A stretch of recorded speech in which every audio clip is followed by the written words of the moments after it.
Seja bem-vindo ao Pipeline Brasil, o podcast que conecta ciência, indústria e inovação. Aqui celebramos as mentes inquietas, as ideias que transformam e os caminhos que constroem uma indústria mais forte, sustentável e brasileira. Aqui serão apresentadas discussões técnicas, trajetórias inspiradoras, tendências que impulsionam a nossa indústria e reflexões que inspiram quem acredita no poder do conhecimento para mudar realidades, sempre com rigor, clareza e visão estratégica. Pipeline Brasil, a voz de quem faz ciência acontecer e transforma o país.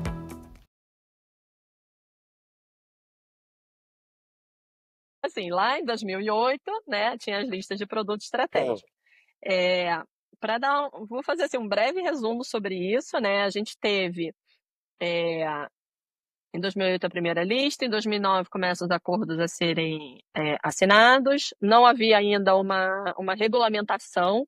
Então, em 2012, você tem a primeira portaria do Ministério da Saúde, que depois é atualizada para 2014, em 2014, né, e vai aumentando, vai variando, aí, né, dando todos os caminhos, né, definindo tudo direitinho como que funciona as PDPs.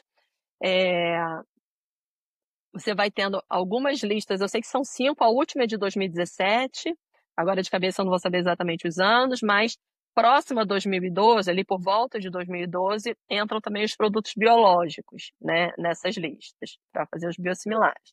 E aqui tem um ponto muito relevante da gente comentar, que é as PDPs, que são, né, parcerias de transferência de tecnologia.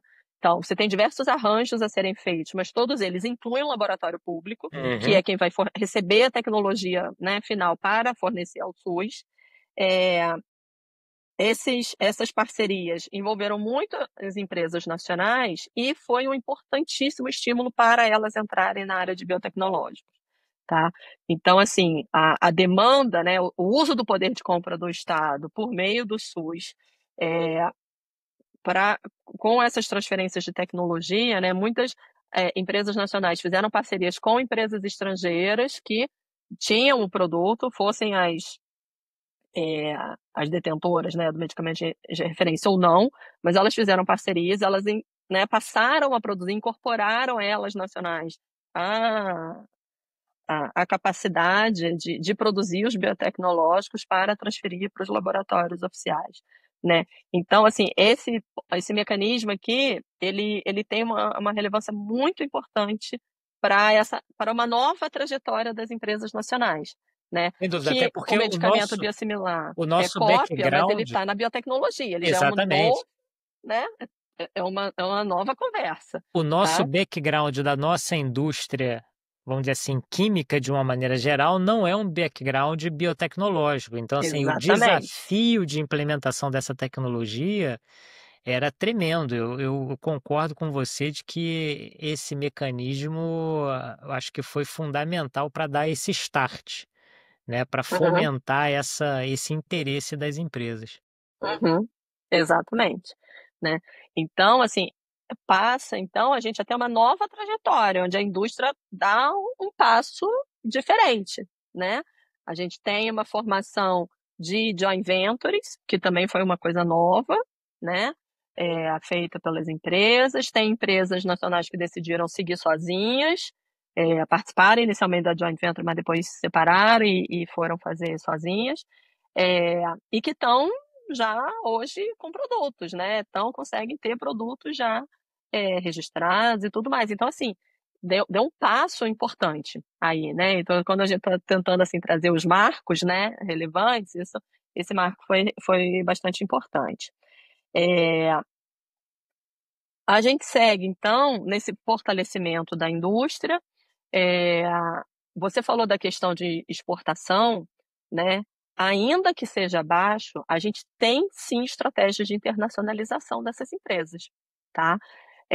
Elas exportam genéricos, é porque o valor é baixo, né? Mas elas exportam genéricos e elas estão também comprando empresas no exterior, produzindo e comercializando no exterior, tá? As empresas nacionais. Então, assim, o desenvolvimento, as estratégias principais são acesso a mercado praticamente, principalmente na América Latina, onde o registro da Anvisa faz com que elas facilmente consigam um registro em outros países da América Sem Latina, dúvida. se é que precisa, né? Às vezes só o registro daqui já consegue entrar lá.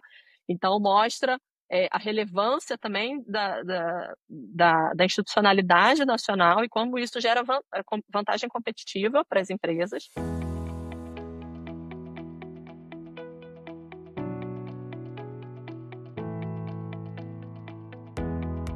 Nossa convidada de hoje é a professora Júlia Paranhos, professora associada do Instituto de Economia da UFRJ, onde coordena o Grupo de Economia da Inovação e o projeto de extensão Inovação e Saúde. Atualmente é secretária institucional da Associação Brasileira de Economia Industrial e Inovação, ABIN, para o biênio 2025-2026.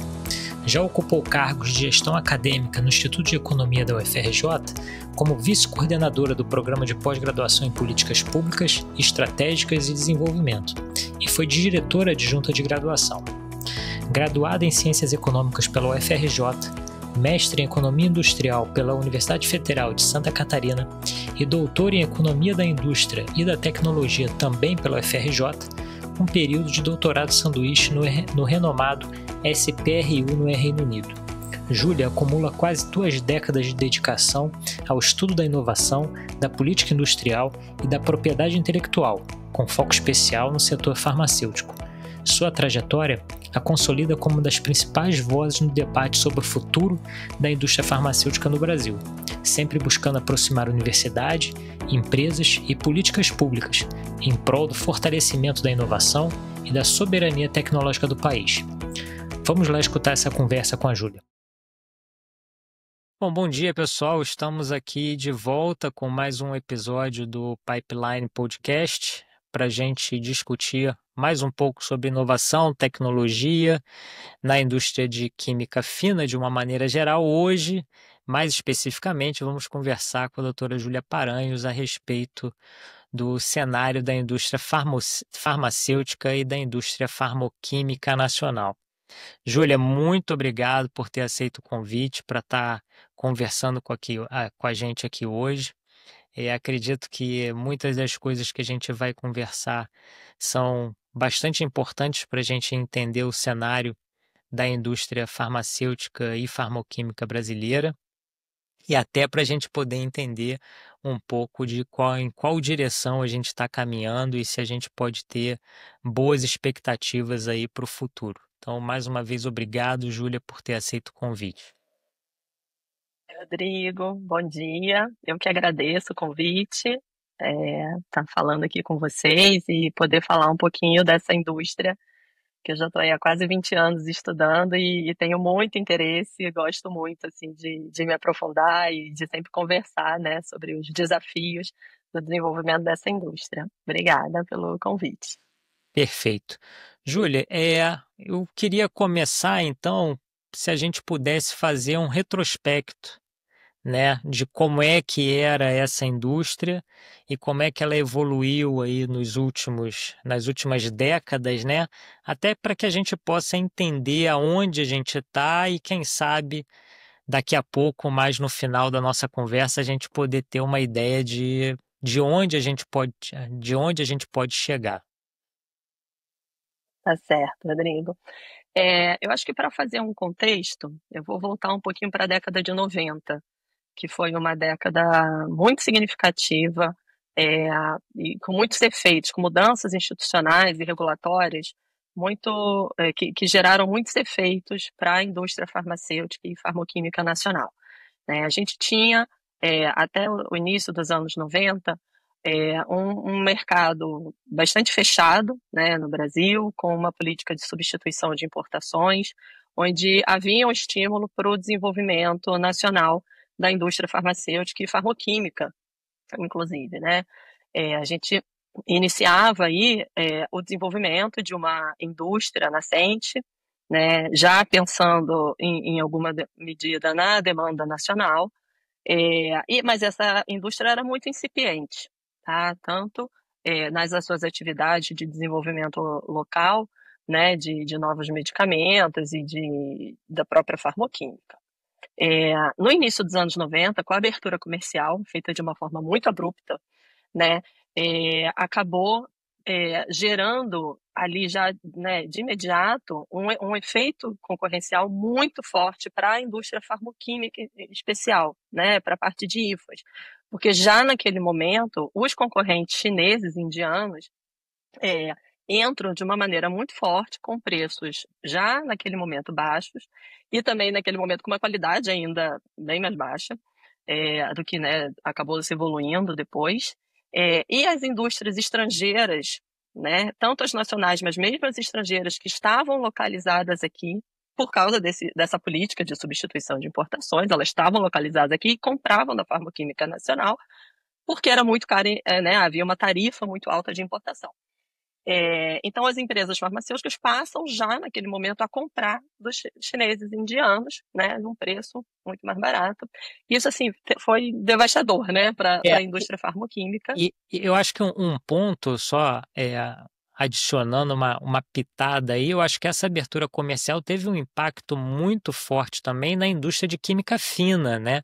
Que dava Uhum. suporte a essa indústria farmacêutica, principalmente na síntese de intermediários, de materiais de partida. Então, na hora que você acabou com essa base da indústria farmacêutica, você afetou a cadeia inteira, né? Porque já não Exatamente. tinha. Eu lembro que num relato recente da Abkif, ela comentou, a Abkif comentava que na década de 90 a gente tinha cerca de 80% dos medicamentos vendidos no Brasil sendo feitos dentro de território nacional, né? Alguma coisa nessa faixa. Então, a importância da indústria de química fina como base para essa indústria, ela começou a cair nessa época, né? Exatamente. E aí, isso vai tendo efeito, né, para a farmacêutica e para a farmacêutica, né? É, Essa evolução, né, seguindo ali na década de 90, a gente vai ter, em 96, a implementação da Lei de Propriedade Industrial, né, com alguns mecanismos TRIPS Plus, que a gente chama, né, que vão além do Acordo Internacional de Propriedade Industrial, que é o TRIPS, né, e também não aproveitando de algumas benefícios que os países em desenvolvimento teriam, como o caso do Brasil. Então, quando se estabelece, né, a não discriminação setorial, onde todos os setores deveriam ser passíveis de patente. Então, o Brasil não dava patentes durante o período entre 69 e até 96, né, patentes para produtos e processos farmacêuticos. Nesse período, quando a gente volta, quando a gente estabelece a lei de propriedade industrial, a gente não pode mais discriminar setores, né? Então, todos os setores passam a ser passíveis de patentes. Com isso, o farmacêutico entra, né, nesse rol de conjuntos que podem ter patentes e a gente não utiliza o período de transição, que seria possível de 10 anos, né? Que aí, por que a gente compara sempre o caso do Brasil com o caso da Índia? Porque a Índia usou os 10 anos do período de transição, né? O Brasil não usa esses 10 anos de período de transição. O INPI foi criado em 1970, então, ao ser estabelecida a lei, nesse período todo não tinha uma área farmacêutica, então criada, né? A área farmacêutica tem que ser criada num momento onde já está, né, todo valendo, já está Tem que valendo, já trocar o está valendo pneu os com o carro depósitos. andando, né? Exatamente, né? A gente estabelece um mecanismo chamado pipeline, né, que é um mecanismo que concedeu patentes no Brasil de patentes já concedidas no exterior, passaram a ser válidas no Brasil. Tá? Um caso bastante conhecido é o caso do Viagra, do medicamento Viagra. Tá? Ele já tinha uma patente, né, no exterior, no Reino Unido, se eu não me engano, e essa patente passa a valer no Brasil até 2010, tá? Então, e várias outras, né, que entraram também nesse conjunto. E identificamos também, aí eu já vou falar de um mecanismo aqui que a gente vai falar lá na frente, também implementamos na nossa legislação, um mecanismo de mínimo de vigência, que a patente após a concessão deveria ter pelo menos 10 anos de vigência. tá? O que não estava estabelecido no TRIPS, o que não estava estabelecido né, em qualquer outra legislação internacional. Então, essa legislação de propriedade industrial, ela é implementada de uma maneira que gera muitos efeitos para a indústria nacional, né? Ela traz muitos benefícios para a indústria estrangeira, que consegue trazer uma proteção, né, de imediato para o país dos seus produtos, né? E aí eleva muito a barra, né, no sentido da concorrência. As empresas nacionais que estavam se desenvolvendo, né, aprendendo pela cópia, o que é, né, extremamente frequente na história das indústrias no mundo, né, ela passa a ter barreiras muito elevadas para esse desenvolvimento pela cópia. Né? Se a gente tivesse tido esse período de transição, você acredita que talvez a gente pudesse fazendo como a Índia, como você mesmo mencionou, né? A gente poderia ter tido um período onde a gente pudesse consolidar muita tecnologia que foi cortada em 1996, né? A gente poderia ter consolidado várias tecnologias até que a gente tivesse, vamos dizer assim, maduro, né? Para estar entrando no sistema de propriedade industrial no mundo inteiro, né? Exatamente. Né? Assim, a gente teria pelo menos essa possibilidade, dado que já estava em construção, né? Você teria a possibilidade de fortalecer essa indústria, né? De avançar com essas habilidades como a Índia fez. Né? Assim, a gente obviamente que a gente não deve usar a política e o caso de um país para dizer que o outro vai funcionar exatamente igual, mas a Sim, claro. gente tem exemplos, né, que a gente pode aprender e poderia eventualmente ter aproveitado esse período. Então a gente eleva a um nível, né, muito forte de ampliação da concorrência, né, de proteção intelectual no país em relação aos medicamentos. Muitos projetos, né, de farmoquímicos são fechados nesse período, né? Então, assim, a indústria de farmoquímico realmente, assim, quando a gente olha os dados, assim, ela vai continuamente reduzindo muito e aí a gente vai ter, a partir de 99, um novo processo regulatório, né, que também gera alguns obstáculos, mas que acabou se consolidando como um caminho a seguir para a indústria. Tá? Então, em 99, a gente vai ter, então, o estabelecimento, né, num processo ainda de harmonização internacional, né, de harmonização regulatória, que esses elementos todos, né, de abertura comercial, de propriedade industrial, eles estão dentro de um contexto global, né, da globalização, de perspectivas dos países desenvolvidos, né, levando medidas e orientações para os países em desenvolvimento, particularmente a partir do Consenso de Washington, né, com medidas fiscais, comerciais e inclusive de propriedade industrial. Isso tudo faz parte de um movimento global, né, que cada país se adequou de uma maneira, mas isso faz parte. Um ponto que eu esqueci de falar da legislação é que também todas as patentes, né, e aí estou falando de patente porque para o caso farmacêutico né, é mais significativo, as patentes também passam todas a ter 20 anos de vigência. Uhum. Tá? Então, assim, anteriormente, cada país poderia definir não só os setores, quanto o período de vigência das patentes. E com o TRIPS, não, todas as patentes passam a ter 20 anos de vigência, e o Brasil tem esse mecanismo a mais, que, né, define os 10 anos de vigência após a concessão. Então, voltando ali, continuando o período de harmonização, entramos então num período de harmonização sanitária, né? É criada a Agência Nacional de Vigilância Sanitária, a Anvisa, e estabelecida a Lei de Genéricos, ambas em 99, né? É muita mudança num Numa período década só, né? bastante curto de tempo, né? Que você Pois fala de 96 a 99, com essa questão da propriedade industrial e a Anvisa, você muda completamente o modus operandi, vamos dizer assim, da indústria nacional, né? Isso deve ter sido um choque para quem Pois é. trabalhava naquela época. Pois é. E aí, assim, nesse período, você também tem fechamento de algumas empresas, porque Sim, ao se estabelecer a Anvisa, você começa a ter critérios regulatórios, né, que foram importantes desafios para essas empresas, tá? Então não é que foi assim que todo mundo passou tranquilamente, né? Foi um desafio importante para a indústria. E aí também a indústria começa a se mobilizar, começa a se organizar junto ao BNDES em particular, né, ali no início dos anos 2000.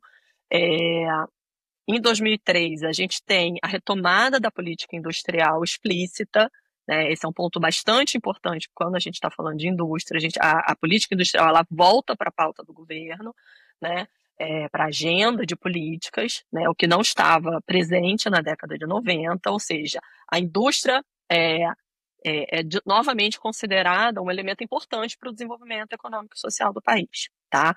É, a partir da PITSE, né, formada essa articulação das empresas que querem, né, é, se estabelecer nessa trajetória dos genéricos, né, que elas já faziam a cópia, mas agora elas precisam fazer a cópia e conseguir ter o registro por meio dos testes de bioequivalência e biodisponibilidade.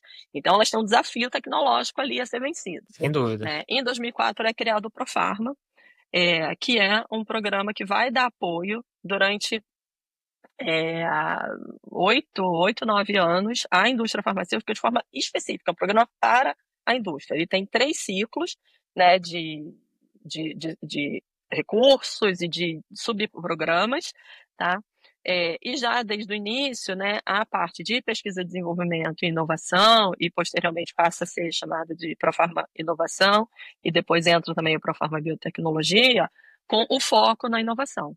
Mas nesse início, a inovação para as empresas farmacêuticas nacionais, quer dizer, para as empresas, é óbvio que a gente está falando das nacionais, né? Mas o Sim, sim. BNDES ele tem disponibilidade de recurso para empresas estrangeiras também, mas a grande maioria é de nacionais.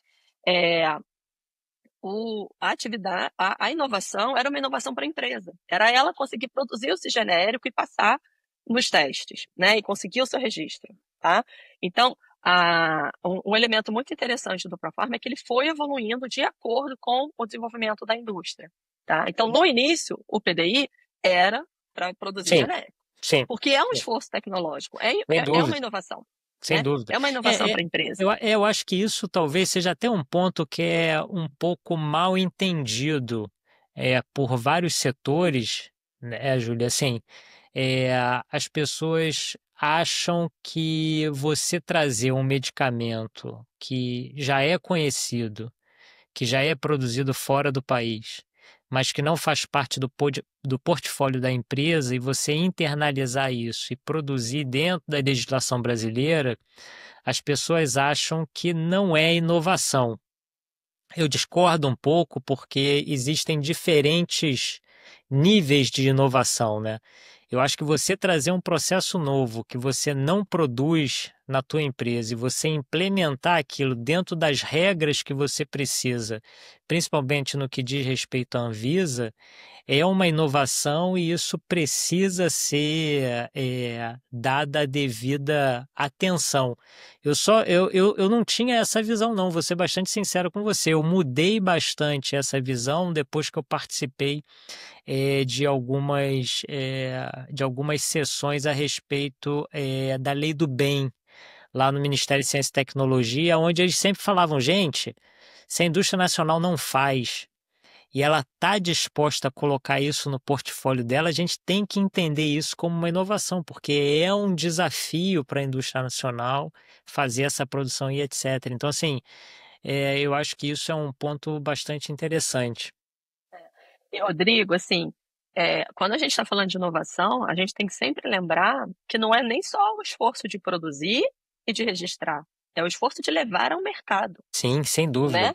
Então, Sem você dúvida. entrar no mercado com um produto que é concorrente, frente a empresas que são, né, centenárias, que são empresas globais, que são empresas que têm um poder de mercado muito forte, né, que têm as suas marcas, que têm fidelidade dos profissionais de saúde, que têm fidelidade dos Sim, pacientes, em alguma medida, né? sem dúvida Então, nenhuma. é um desafio muito importante para essa indústria trazer esses produtos para o mercado, né?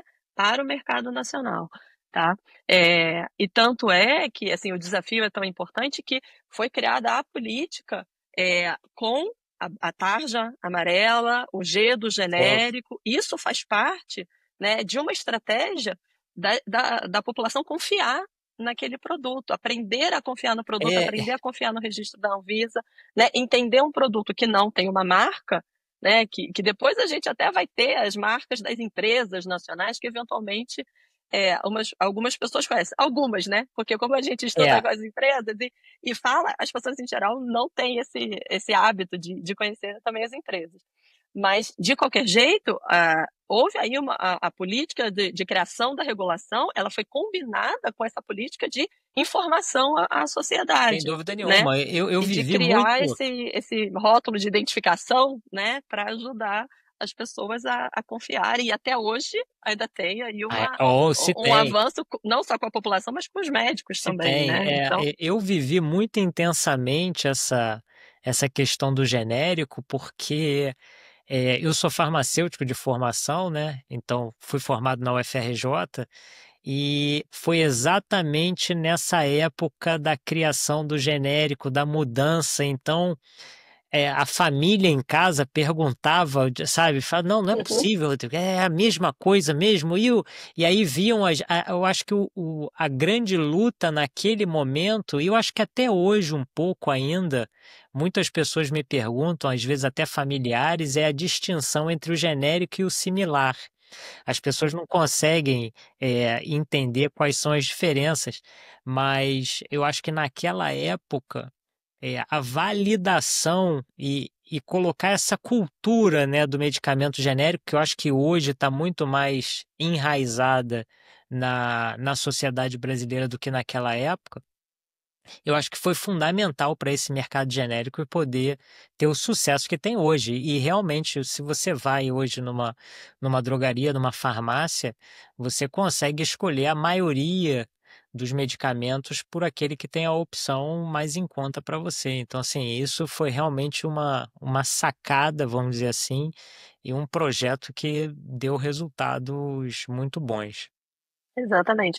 E deu resultado para a indústria também. Sem dúvida. Né? A gente conseguiu, e é importante notar aqui que é uma combinação de instrumentos e de ações do governo, né, junto com as estratégias das empresas que possibilitaram esse fortalecimento da indústria farmacêutica nacional. Então, você tem uma mudança regulatória, você tem ações do governo para facilitar, né, em alguma medida, a entrada desses produtos no mercado, mas você tem políticas industriais, instrumentos industriais de financiamento, de apoio ao desenvolvimento dessa indústria, né, para ela caminhar por essa trajetória, tá? Então, assim, a gente fala muito de mix de instrumentos hoje, né, quando a gente está falando de estímulo à inovação, e é isso, é fundamental. Um só não muda, né? É um conjunto de instrumentos, de instituições que vão, né, avançando. Desde o próprio estabelecimento e fortalecimento da Anvisa, né, a Constituição, né, e da agência, de quanto que ela é vista como uma agência séria, né, que gera segurança para a sociedade, que é reconhecida internacionalmente. Então, essa construção são vários elementos que vão, né, dando base à estratégia e possibilitando também um caminho para as empresas avançarem nas suas estratégias, tá? Sem dúvida. E aí, note que a gente está falando das farmacêuticas, né? Aqui a gente começa uma trajetória bastante significativa de crescimento das empresas farmacêuticas nacionais, né? Baseada no genérico, tá? Então, a gente, assim, os dados assim, que a gente, né, gosta de mostrar é que no início dos anos 2000 a gente tinha uma farmacêutica nacional entre as 10 maiores, né? Hoje a gente tem 7 entre as 15, 9 entre as 20, né? A gente teve um crescimento muito significativo. E isso olhando faturamento, Sim. né? Sei. Lembrando que os genéricos são muito mais baratos. Então, para elas conseguirem estar junto das estrangeiras no O faturamento, é número porque de elas estão vendendo unidades muito, vendidas né? deve ser muito maior do que as outras. Muito maior, exatamente. Elas têm um portfólio muito grande de genéricos, né? Elas se estabelecem no mercado, né, com os genéricos, mas elas é, ampliam, né, e mantêm a grande maioria, também os seus similares, né, Sim. produtos com marca, tá? E avançam na inovação incremental, tá? Avançam principalmente em associação, tá?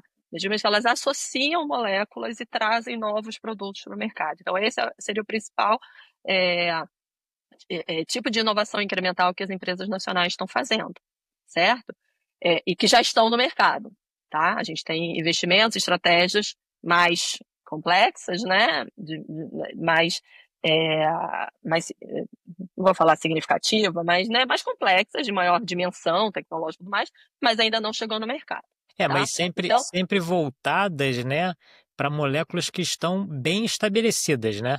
uhum. Medicamentos bem estabelecidos no mercado e pouca Os projetos coisa. nem todos. Não, mas assim, talvez a quantidade maior seja de moléculas bem estabelecidas no mercado, e é óbvio que alguns pontos em moléculas que são mais, vamos dizer assim, mais de vanguarda, né? Isso. Mas basicamente de moléculas bem estabelecidas. Mas que tem a ver com a acumulatividade, Sim, né, das sem dúvida, capacidades e também do desafio de colocar esses produtos no mercado, sem né? dúvida. Então, assim, elas estão é um constante processo de aprendizado, de acumulação de capacidades, né? Tanto do desenvolvimento tecnológico do que está sendo feito, quanto do desafio de entrar com esses novos produtos no mercado, certo? De estabelecer marca, de estabelecer, né, fidelização dos pacientes e dos profissionais de saúde, né? Porque um ponto que eu acho assim que o seu público, né, assim, já certamente já deve ter isso muito fácil, mas para os economistas isso não é tão simples, é entender que esse mercado consumidor ele é diferente. A decisão de consumo não é do consumidor. A decisão de consumo tem um intermediário, tem um É, prescritor, é né? verdade. Então, na grande maioria dos produtos, né, a orientação vem do prescritor, vem do médico, né? E isso é Então, engraçado, porque até se o isso é completamente prescritor, diferente né, do mercado consumidor que os economistas estão acostumados a porque trabalhar. se o prescritor coloca um similar, a pessoa vai na farmácia comprar, se for oferecido genérico, ele não vai comprar o genérico. Uhum. Então, assim, Pois é. tem realmente, eu não tinha pensado sobre esse ponto de vista, mas a palavra de quem está prescrevendo é muito importante, né? Tem um Ela é peso. fortíssima, exatamente. E talvez seja por isso que existe uma força de venda enorme por parte das farmacêuticas não sei se ainda é chamado assim, mas antigamente era o propagandista, né? A É, pessoa que vai nos consultórios mostrar os avanços e as novas terapias que é. a empresa tem. Talvez não. É por isso. É por Não é isso, né? talvez, é por isso. É exatamente por isso, né? Que está junto aos prescritores, né? Sim, sim. Construir essa marca, né, junto aos prescritores, inclusive dos genéricos. As empresas Óbvio. genéricas também têm a sua força de venda, né? Para mostrar a disponibilidade, todo o portfólio que eles têm disponíveis, o que está entrando, isso também, eles também fazem, tá? Porque é a dinâmica de mercado Sem da dúvida. área farmacêutica, né? Ela precisa, porque são pouquíssimos os medicamentos né, que são isentos de prescrição, que você chega na drogaria, na farmácia e consegue pegar na gôndola. Então, e que ainda assim tem algum tipo, né, obviamente, de conhecimento que prévio, né? Claro, claro. Mas que para a maioria deles não. Então, é uma dinâmica né, de concorrência, de decisão de consumo, de chegar aos consumidores e também de desafio de entrar no mercado. Porque além dos investimentos para a produção em si, para o desenvolvimento né, da inovação, para a produção da inovação, para a distribuição, né, toda a cadeia, até chegar no varejo e efetivamente conseguir entrar nesse mercado. Então, o desafio da inovação, né, nesse setor É, Ele é bastante significativo quando a gente considera todos esses elementos aí de escolha, né, do consumidor também, tá? É, bom, então, vamos voltar lá para o início dos anos 2000, né? A gente tem a PIT. Você falou da Lei do Bem. Em 2004, a gente tem também a Lei de Inovação, sim. né? E a Lei de Inovação traz um mecanismo muito importante, que é a possibilidade de subvenção econômica para empresas. Né? Pela primeira vez no Brasil, recursos não reembolsáveis podem ser destinados à empresa. E em 2006, a FINEP, que é a gestora do FNDCT, passa então a abrir editais de subvenção. Tá? Subvenção, então, eles seriam aí a forma mais significativa de um financiamento para projetos de inovação, porque como é, ele é não reembolsável, né, é um projeto que ele ajuda no risco, né, Sim, ele sem apoia o dúvida, risco, sem certo? dúvida. Então a gente tem aí 5 editais, né, em vários deles tem projetos da área de inovação, de medicamentos, é, mas esses recursos, eles sempre, assim, a análise que a gente fez é que esses foram recursos, o valor médio dos projetos, né, eles foram relativamente baixos, vamos dizer assim, tá? Tudo bem que a gente estava ali no início, infelizmente os editais pararam em 2010, aí depois, quando a gente tem o Inova Empresa, né, existe o Inova Saúde também, que a Uhum. FINEP tem né, uma atuação direcionada para a área farmacêutica, e aí é, tem crédito e subvenção. E a parte de subvenção é muito pequena no Inova, é muito pequena. Tá? Assim, é mais de 80% de recurso de crédito. Né? Então, a gente realmente foi meio que perdendo assim, a parte da subvenção. O BNDES, né, ele se manteve com crédito também. Assim, o crédito ele é muito significativo para a criação de instalação, para as plantas Sim, industriais, né? E até a própria criação é, dos laboratórios de inovação, de pesquisa e desenvolvimento e tudo mais. Ele tem um apoio muito importante, alguma coisa também para exportação, né? Mas a subvenção seria um instrumento é, mais direcionado para projetos de inovação, né? Então, esse é um é, elemento assim que a gente sente que poderia ter avançado um pouco mais. e quando, É, quando a gente conversa com o pessoal da FINEP também, né, o que eles normalmente dizem é que esses recursos de subvenção, o ideal é que as empresas apliquem mais para contratação de pessoal, para serviço. Eles não querem fazer infraestrutura com esse dinheiro, porque para infraestrutura, como você falou, existe o verdade. dinheiro do BNDES, existe o dinheiro de crédito, então a subvenção é mais para fazer as coisas acontecerem em cima de uma infraestrutura que ela já está montada, né? E Exatamente. faz sentido, né? É isso. E a Lei do Bem, que você comentou de 2005, ela permite, então, né, o uso da subvenção para contratação Sim. de mestres e doutores. É um dos usos, né, da subvenção. É, então, a gente tá ali no início dos anos 2000, esses instrumentos, né, vão se fortalecendo. Então, assim, o que eu quero deixar é que, assim, durante esse período, né, que a gente vai conversar aqui até 2016, BNDES e FINEP continuamente tiveram instrumentos e, né, apoio e interação muito forte com a indústria, o desenvolvimento da indústria farmacêutica é, no Brasil, né, e particularmente na nacional. É, em 2008, a gente tem a Política Nacional de Ciência e Tecnologia em Saúde, que busca, né, e já na perspectiva da área de saúde, que busca, então, a articulação entre a política industrial e a política de saúde. Tá? Porque na PITSE, lá em 2003, fármacos e medicamentos eram um dos setores prioritários. Né?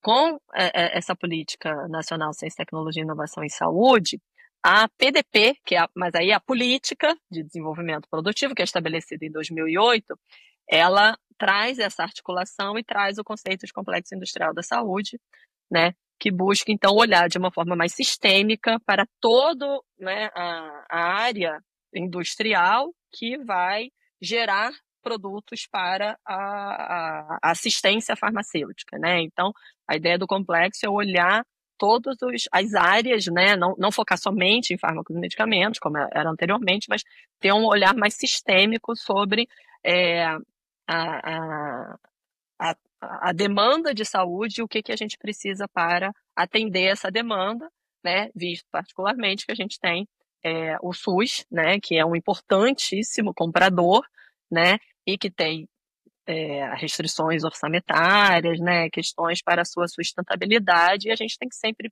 pensar na viabilidade do funcionamento e da continuidade do seu orçamento, tá? Então, pensar, né, quais são os elementos, os produtos que são relevantes e que são extremamente tem altos gastos, né? Significam altos gastos para o SUS, e o que a gente conseguiria ter de ganho de produção nacional para apresentar, para fornecer ao SUS, criando capacidades locais, né, para a produção desses produtos. É nessa, Com é nessa época, é nessa época que eles criam a lista dos medicamentos essenciais? Ou isso já é mais essenciais, não, antigo? mas os essenciais são a Rename, né? É Isso. a lista de produtos estratégicos. Ah, tá bom. Isso, beleza. Tá? Tá bom. A Rename já vinha de antes, né? A Rename tem mais ligada tá ligada à Tá. assistência do SUS. Exato. Porque em 2007, né, acho que vale tocar, já que estamos falando, né, da evolução da indústria, a gente tem a licença compulsória do Efavirenz, né? A Sim. única licença compulsória estabelecida no Brasil, que é popularmente, mas negativamente chamada de quebra de patentes, né? Que não foi uma quebra de patentes, a licença compulsória, ela está prevista na legislação da LPI, na Lei de Patente, que é baseada no TRIPS, né? Aquele acordo internacional que eu falei lá atrás. Então, está tudo previsto na legislação, né? A empresa continuou recebendo os royalties da patente, né? Ela não perdeu a patente continua valendo, mas é concedida a licença para a produção Para a nacional. produção. No caso da Efavirenz, foi feito um consórcio com empresas farmacêuticas e laboratórios públicos para a produção do Efavirenz nacional, né? E esse arranjo que foi feito na licença compulsória do Efavirenz, ele meio que serve de base para a construção, aí sim, das parcerias de desenvolvimento produtivo, né? PDP também é ótimo, que é tudo mesma sigla, é super fácil escrever nos textos isso. As parcerias para o desenvolvimento produtivo, tá? Eles começam a articulação em 2008, quando tem a primeira lista de produtos estratégicos, tá? Definida pelo Ministério da Saúde. Então, é importante ver que as parcerias, né, elas são um programa do Ministério da Saúde, é da área de saúde, Sim. mas o foco é no desenvolvimento industrial, tá? Então, tem muita conversa, muita articulação com o BNDES, com o FINEP, né? Eles são atores até depois dos comitês que foram sendo criados para avaliação do processo e tal, dos acordos, eles fazem parte também, né? Então, E assim, tem naquela época ainda uma tentativa muito... de articulação também. E naquela época ainda bastante direcionado pelo Ministério, né? Ou seja, os inputs vinham do governo, falavam, ó, essa lista aqui de medicamentos ela é importante, vamos trabalhar em Mas cima até dela. hoje.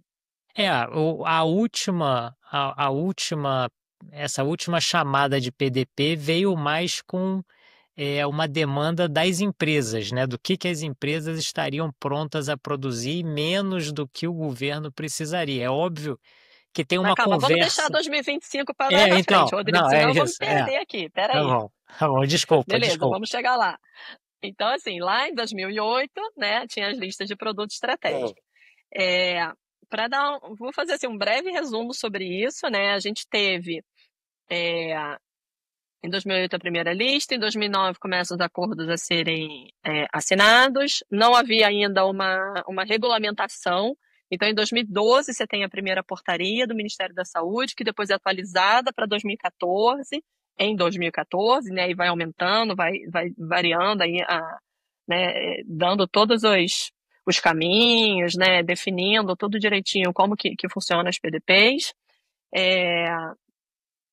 Você vai tendo algumas listas, eu sei que são 5, a última é de 2017, agora de cabeça eu não vou saber exatamente os anos, mas próximo a 2012, ali por volta de 2012, entram também os produtos biológicos, né, nessas listas, para fazer os biosimilares.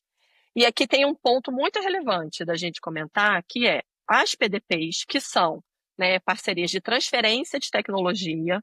Então, você tem diversos arranjos a serem feitos, mas todos eles incluem o laboratório público, que é quem vai receber a tecnologia, né, final para fornecer ao SUS.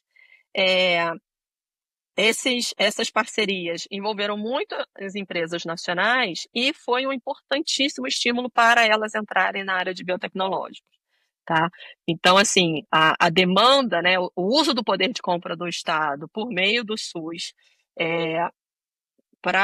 com essas transferências de tecnologia, né, muitas empresas nacionais fizeram parcerias com empresas estrangeiras que tinham o produto, fossem as detentoras, né, do medicamento de referência ou não, mas elas fizeram parcerias, elas, né, passaram a produzir, incorporaram elas nacionais a capacidade de produzir os biotecnológicos para transferir para os laboratórios oficiais, né? Então, assim, esse mecanismo aqui, ele tem uma relevância muito importante para uma nova trajetória das empresas nacionais, né? Sem dúvida, até Que porque o medicamento biosimilar o é nosso cópia, mas ele background, está na biotecnologia, ele já é um exatamente, novo, né?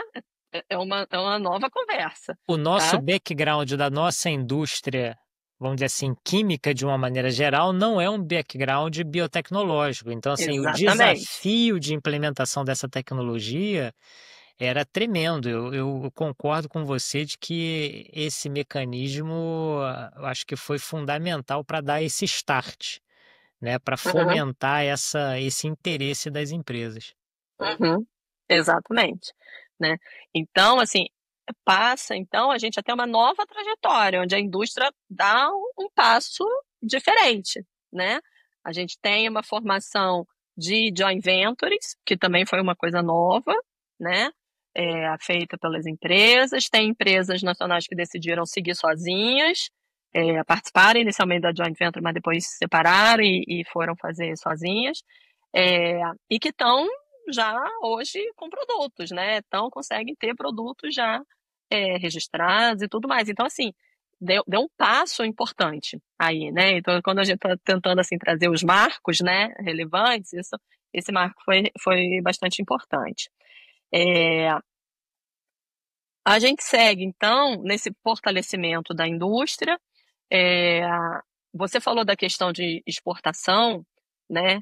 Ainda que seja baixo, a gente tem sim estratégias de internacionalização dessas empresas, tá? Elas exportam genéricos, é porque o valor é baixo, né? Mas elas exportam genéricos e elas estão também comprando empresas no exterior, produzindo e comercializando no exterior, tá? As empresas nacionais. Então, assim, o desenvolvimento, as estratégias principais são acesso a mercado, praticamente, principalmente na América Latina, onde o registro da Anvisa faz com que elas facilmente consigam um registro em outros países da América Sem Latina, dúvida. se é que precisa, né? Às vezes só o registro aqui já consegue entrar lá. Então, mostra a relevância também da institucionalidade nacional e como isso gera vantagem competitiva para as empresas, tá? Então, as empresas nacionais, elas conseguem chegar no mercado da América Latina, né, tendo conseguido o registro na Anvisa. Em mercados de países de países desenvolvidos, né, elas avançam para estratégias de acessar conhecimento.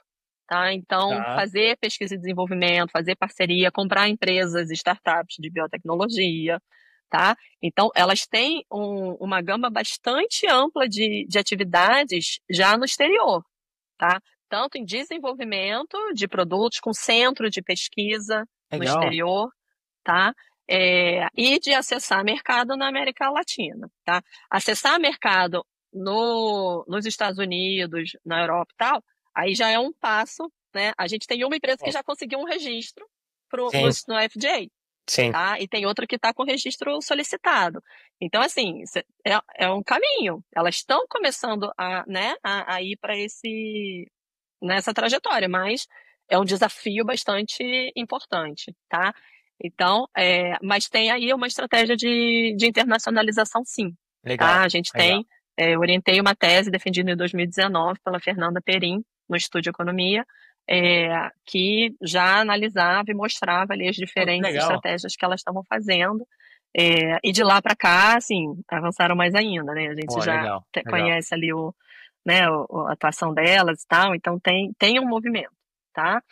É, Agora, uma coisa que a gente tem que entender também é que, assim, que essas estratégias, né, a inovação, dinâmicas de poder de mercado, o próprio característica do setor farmacêutico, é, é concentrador, né? Então, assim, você não tem a indústria inteira fazendo isso, mas você tem algumas poucas indústrias que estão fazendo, Sim, né? Você sim. requer recursos, investimento, conhecimento, né? Capacitação, acumulação, que faz com que algumas empresas estejam tendo essa estratégia, tá? E aí, de novo, eu estou falando das farmacêuticas, É isso, principalmente, isso tá? passa um pouco Aí deixa eu só também. fazer um ponto, Tá. porque assim, esse crescimento dos genéricos, né, ele foi baseado em importação. Por quê? Do farmoquímico, tá? O farmoquímico, né? Vamos lá para o farmoquímico. Porque concorrer com esses produtos que já estão no mercado, com de China, é impossível, né? Os comoditizados, como eles falam, tá? É muito possível você concorrer com eles. Então, essa base, a indústria farmoquímica, ela realmente, a retomada dessa indústria ela é muito difícil, porque ela, né, ela tem um concorrente com uma escala global, né? Então, essa parte ela realmente foi baseada em importação, né? A nossa balança comercial, você estava querendo falar, né, de exportação, ela vem se intensificando o déficit muito significativamente. Ela, antes da pandemia, ela estava em torno de 6%, agora ela está em torno de 6 bilhões de dólares, e agora ela está em torno de 12 bilhões, né? Ficou, meio que mudou o patamar, né? Ampliou, assim, no nível muito significativo.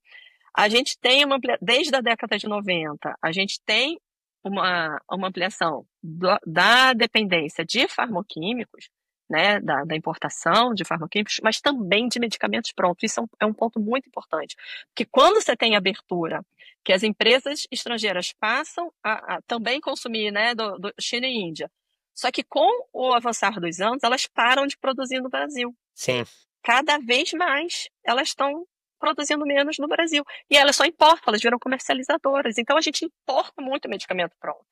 E isso tem um efeito no déficit muito forte. Porque são os produtos mais caros. Não é o farmoquímico que dá esse efeito todo, né?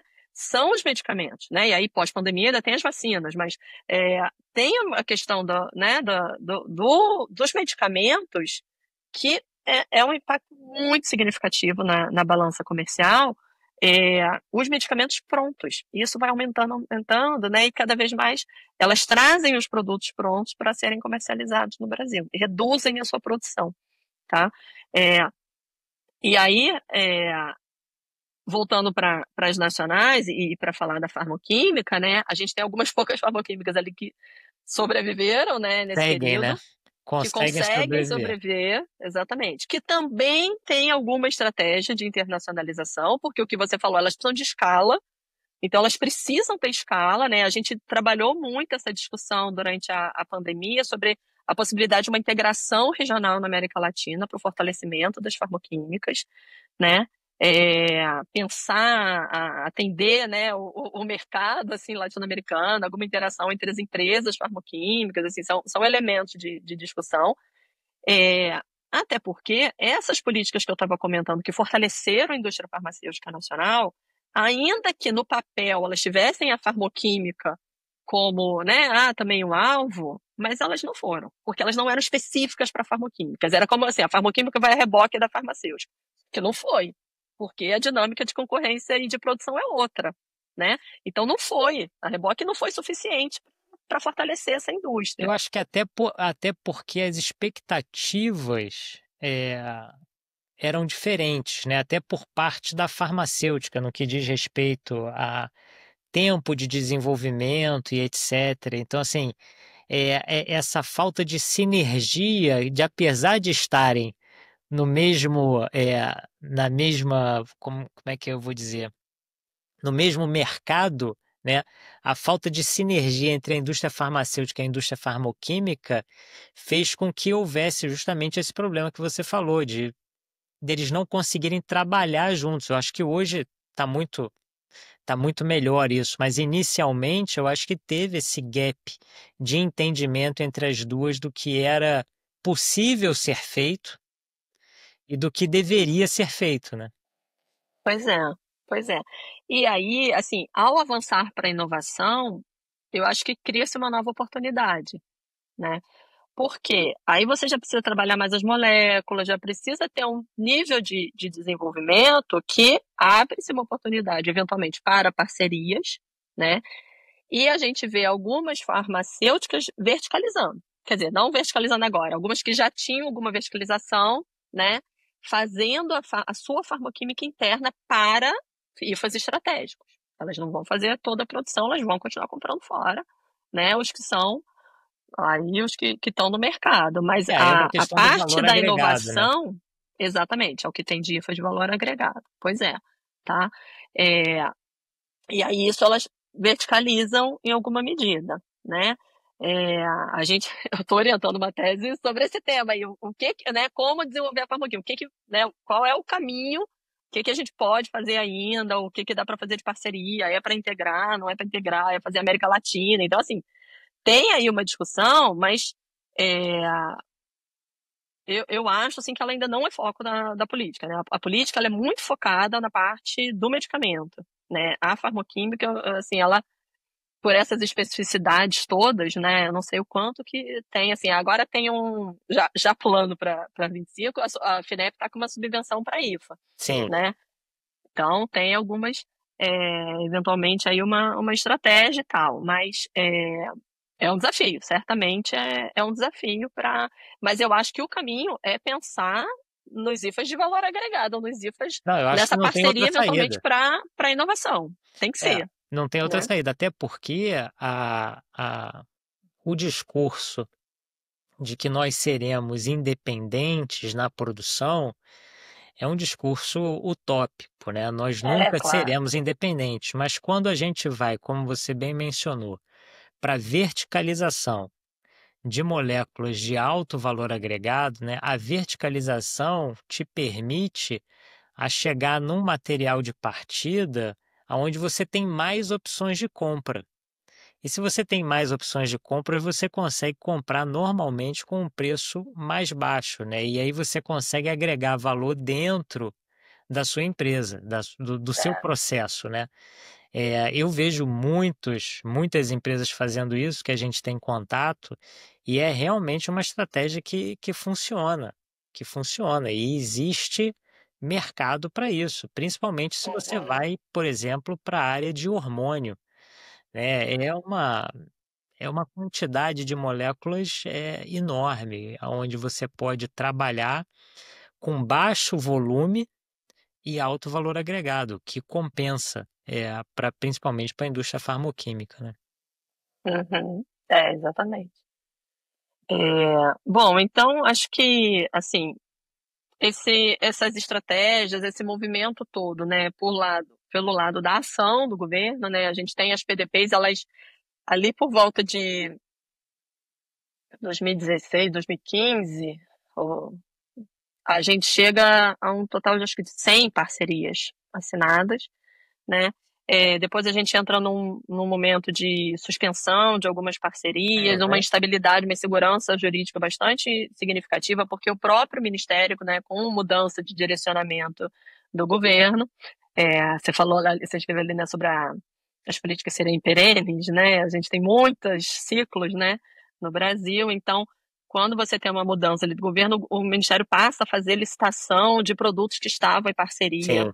Então, isso gerou uma insegurança muito grande, muitas empresas desistiram das parcerias, é, e aí você passa por um movimento, um período, né, durante 2016 e 2022, de bastante é, instabilidade e insegurança jurídica em relação às PDPs, as que estavam vigentes já em andamento, elas continuaram em alguma medida, né, mas meio que ele parou, né? Você tem uma lista em 2017, mas não são assinadas novas parcerias e algumas são finalizadas. E o próprio instrumento, assim, o Profarma é finalizado em 2016. Muda-se, né, a orientação do BNDES, ele não trabalha mais setorialmente, ainda tem lá um financiamento para inovação, né, as empresas podem pegar, mas não é algo mais direcionado, né, com as características. E também diferenciando, o BNDES tem um elemento interessante, que é que ele tem créditos diferentes de acordo com o porte das empresas. Então, ele não atende só as grandes empresas, ele também atende, né, as pequenas e médias. Então, isso é um diferencial importante. Você tem um período aí né, de muita estabilidade, e aí vem a pandemia, né?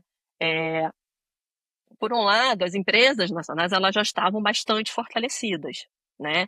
Nesse período, elas já tinham uma competência aí na produção genérica bastante grande. Elas foram muito importantes na produção nacional de analgésicos, né, para o tratamento da Covid. Elas conseguiram atender a demanda né, que ampliada que o Ministério teve. Então, teve uma ação coordenada e elas conseguiram fornecer esses medicamentos que estavam ali em alta demanda.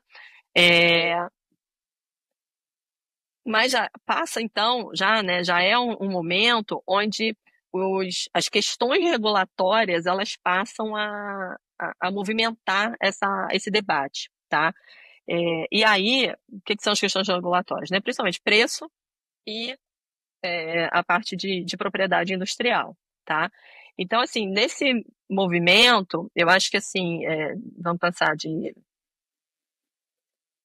de 2020, né, para cá, um pouquinho antes para cá, ganha muita importância o debate das instituições que afetam o setor, né?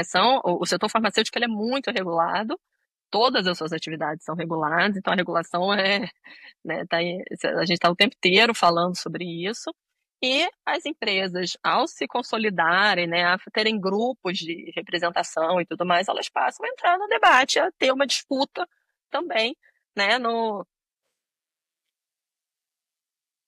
uma disputa sobre, né, os caminhos que vão ser levados. Já estava, né, no STF antes de 2021, quando teve o julgamento, agora eu não vou lembrar exatamente quando que teve, né, a entrada da criação da ação direta de inconstitucionalidade, do parágrafo único do artigo 40, que era justamente aquele mecanismo que definia 10 anos de vigência, mínimo de 10 anos de vigência para patente de invenção e 7 para patente de modelo de utilidade. Em 2021, com o movimento todo da pandemia, né, com o olhar mais atento da sociedade para a área de saúde, né, assim, porque tudo que a gente falou, né, você deve ter participado de vários eventos também sobre a vulnerabilidade, sobre a dependência, a gente já estava falando há uns 10, 15 anos, outras pessoas antes da gente é muito mais, né? A gente já conhecia esse debate, mas esse debate foi excelente isso, porque a sociedade, né, entendeu qual Você era. via o Jornal Nacional falando sobre IFA, eu achei que eu nunca ia ver isso. Eu dei entrevista para o Fantástico para só. falar de IFA. Quando? Né? Que o IFA chegou no Fantástico, olha só. Então, né, realmente, quando que você imaginou isso? Quando estava fazendo a faculdade de farmácia, né? Todo mundo sabia o que era IFA, todo mundo agora sabe que são os ensaios clínicos e tudo mais. Então, assim, né, a gente tem que pensar o que teve de positivo, né? De todas as coisas muito ruins que a pandemia gerou, mas algum outro elemento aí a gente consegue pensar. E aí, bom, falando sobre isso, essa pressão, né, e o movimento também da sociedade civil e das empresas farmacêuticas, né, em apoiar, em ser amicus curiae no STF, né, esse mecanismo foi a julgamento. Em 2021, ele foi definido como inconstitucional, tá? Qual era o problema? As patentes farmacêuticas, como, né, a lei de propriedade industrial foi estabelecida com o INPI, que não tinha uma área, né, ali pronta para a área farmacêutica. Vem, né, assim, tem um ano de período só de transição, já entra as patentes durante o mailbox. Depois amplia-se cada vez mais. A área farmacêutica, assim, tem backlog no mundo inteiro, né? De farmacêutico. O problema é que a nossa área farmacêutica, que foi constituída, né? Que é técnica, tudo é excelente, mas que é pequena, né? Assim, o INPI, ele é pequeno para o mercado farmacêutico, para o mercado que ele atende, e aí particularmente o farmacêutico, né? Então, é uma área que não dá conta, né? Assim, eu orientei uma dissertação do Eduardo Mercadante, que ele olhou todas as patentes farmacêuticas, ele selecionou lá os IPCs, entre 97 e 2018, tá? Todas as patentes concedidas. Dessas concedidas, 92,2% das patentes foram concedidas com mais de 20 anos. Caramba. Porque a média de análise do NPI, da média de resposta do NPI, é de 13 anos para a área farmacêutica. Então, a gente identificou patentes que já estavam chegando a 30 anos de vigência. Elas teriam 30 anos de vigência, porque teria que ter esse mínimo de vigência, né? Então, o que era para ser uma exceção para casos que demoraram virou a regra. Praticamente todas as patentes estavam sendo concedidas com extensão. Isso gera um custo adicional para o SUS quanto para os consumidores, né? Gera uma incerteza para as empresas farmacêuticas concorrentes, porque quando que essas patentes vão acabar? Quando que a gente vai saber? Cada uma é um prazo diferente, né? E aí, bom, a gente participou, assim, em alguma medida, muito desse debate, porque a gente teve, em 2016, um estudo que a gente fez para a BIA, Associação Brasileira Interdisciplinar de AIDS, né, mostrando os efeitos da extensão dessas patentes, e depois a gente fez um novo estudo para o Grupo Pharma Brasil em 2019, que também foi usado, e a gente publicou o artigo desses trabalhos e tal, e esses artigos foram usados no voto do ministro Dias Toffoli, para embasar, né, a decisão de inconstitucionalidade desse mecanismo. E aí, assim, foi um resultado muito significativo para a área farmacêutica, porque o resultado foi modulado, né? Então, para os outros setores, quem já tinha extensão manteve, mas para a área farmacêutica, quem tinha extensão perdeu. Então, como tinha um efeito para a saúde, né, para a sociedade muito significativo, as extensões todas foram suspensas, tá?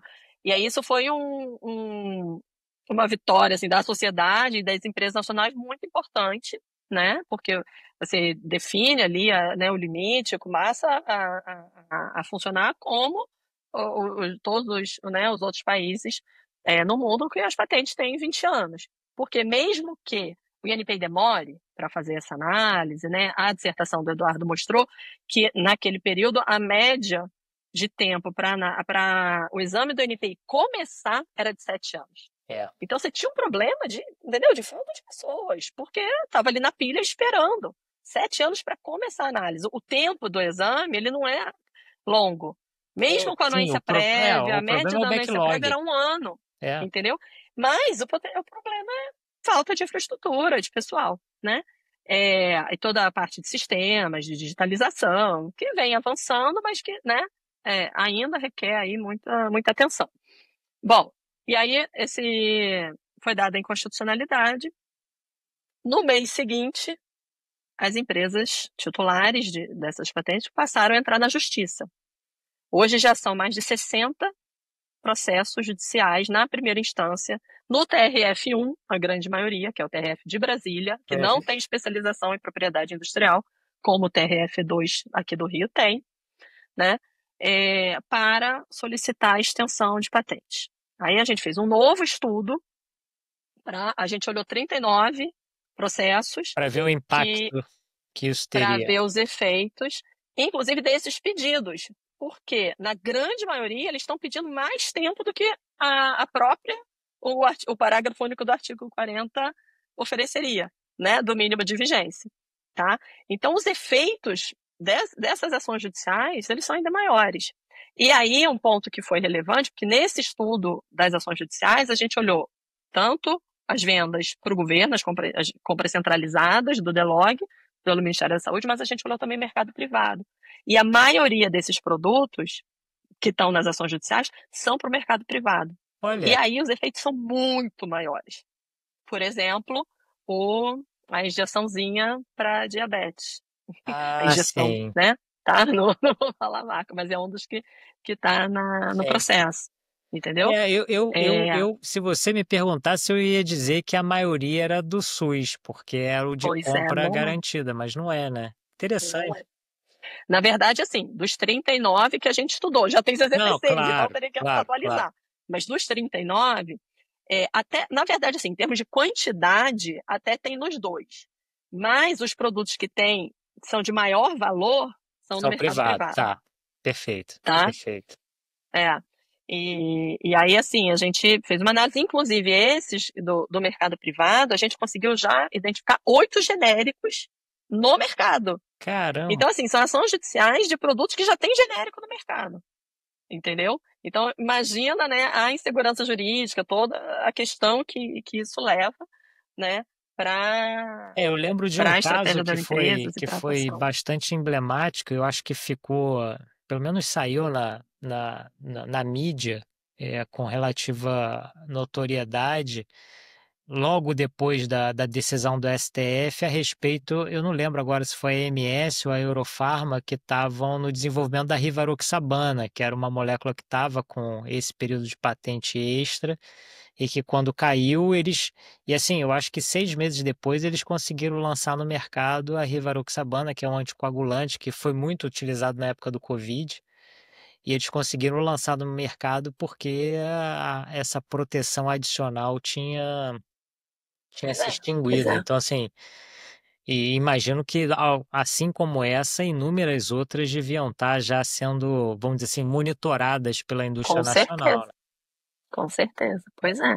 Porque é isso, o portfólio delas de genérico é muito grande, elas têm Sim. uma diversidade enorme, né, de produtos. Esses 2 artigos que eu estou comentando, né, dessas ações, os 2 são do Caderno de Saúde Pública, da Ah, INSP, legal. da Fiocruz, então estão disponíveis, né, gratuito aí no Cielo e tal. Depois você me manda o link que eu Os vou links. botar vou botar lá no YouTube, pro pessoal tiver curiosidade, dar uma olhadinha.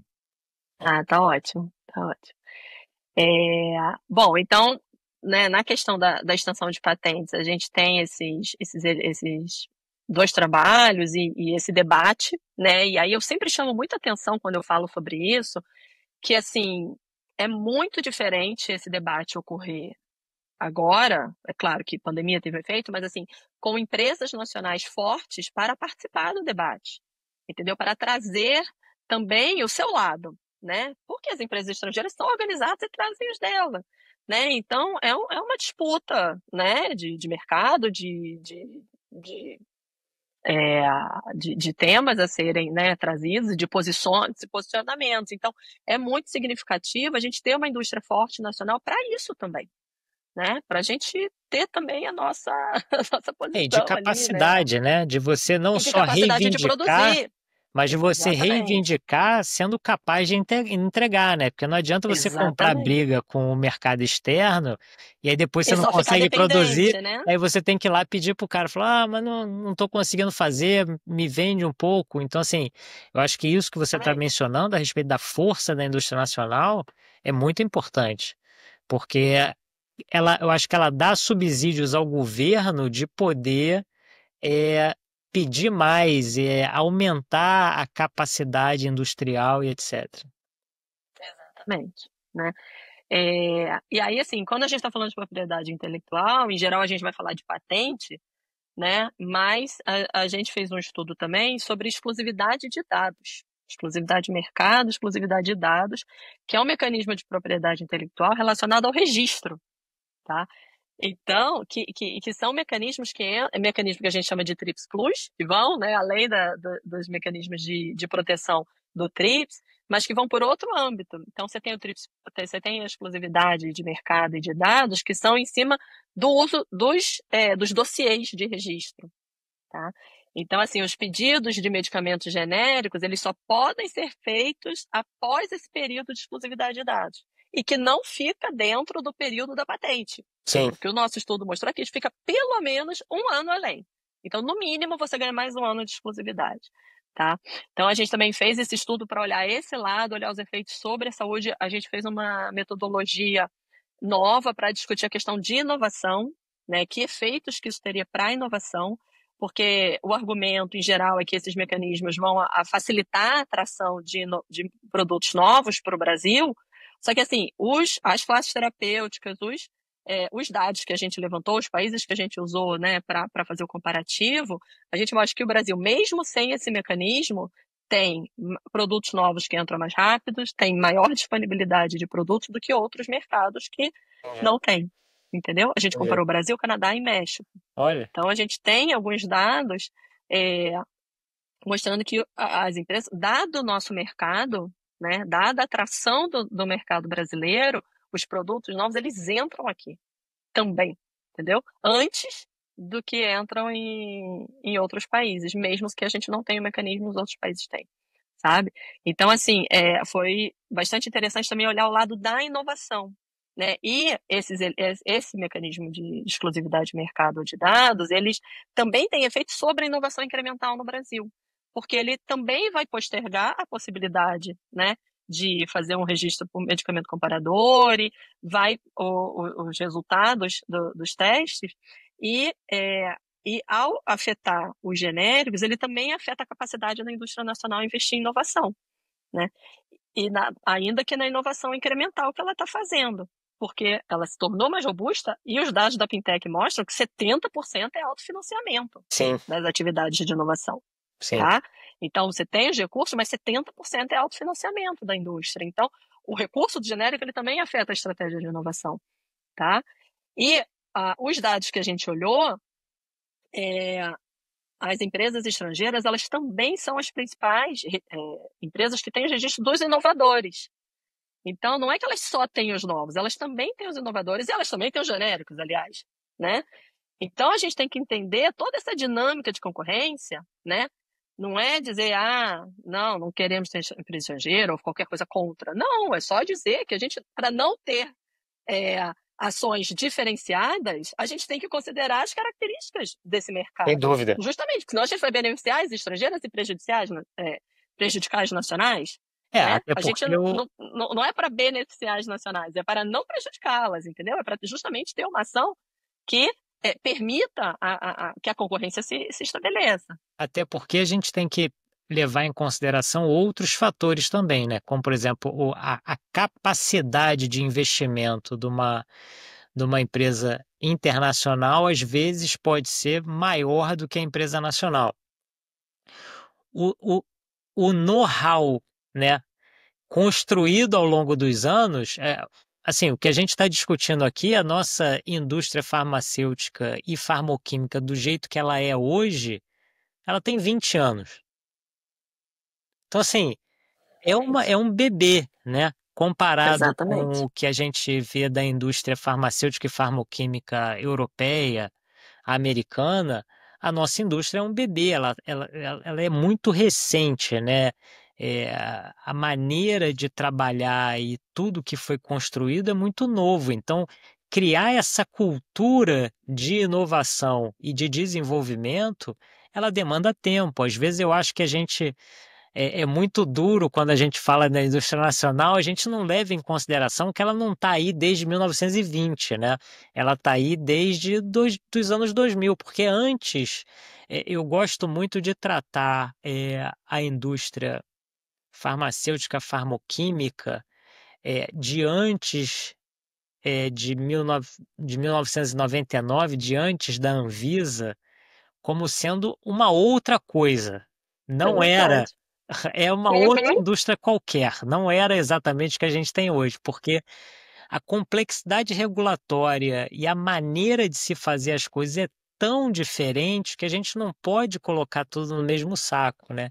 Então, assim, Exatamente. é uma indústria muito recente, que ela precisa entender e precisa criar uma cultura até interna de desenvolvimento, de entender o que é inovação, o que é inovação radical, o que é incremental. Eu acho que isso tudo a gente vai precisar é, de tempo, né, para consolidar e ter maturidade para isso. Com certeza. Com certeza. É,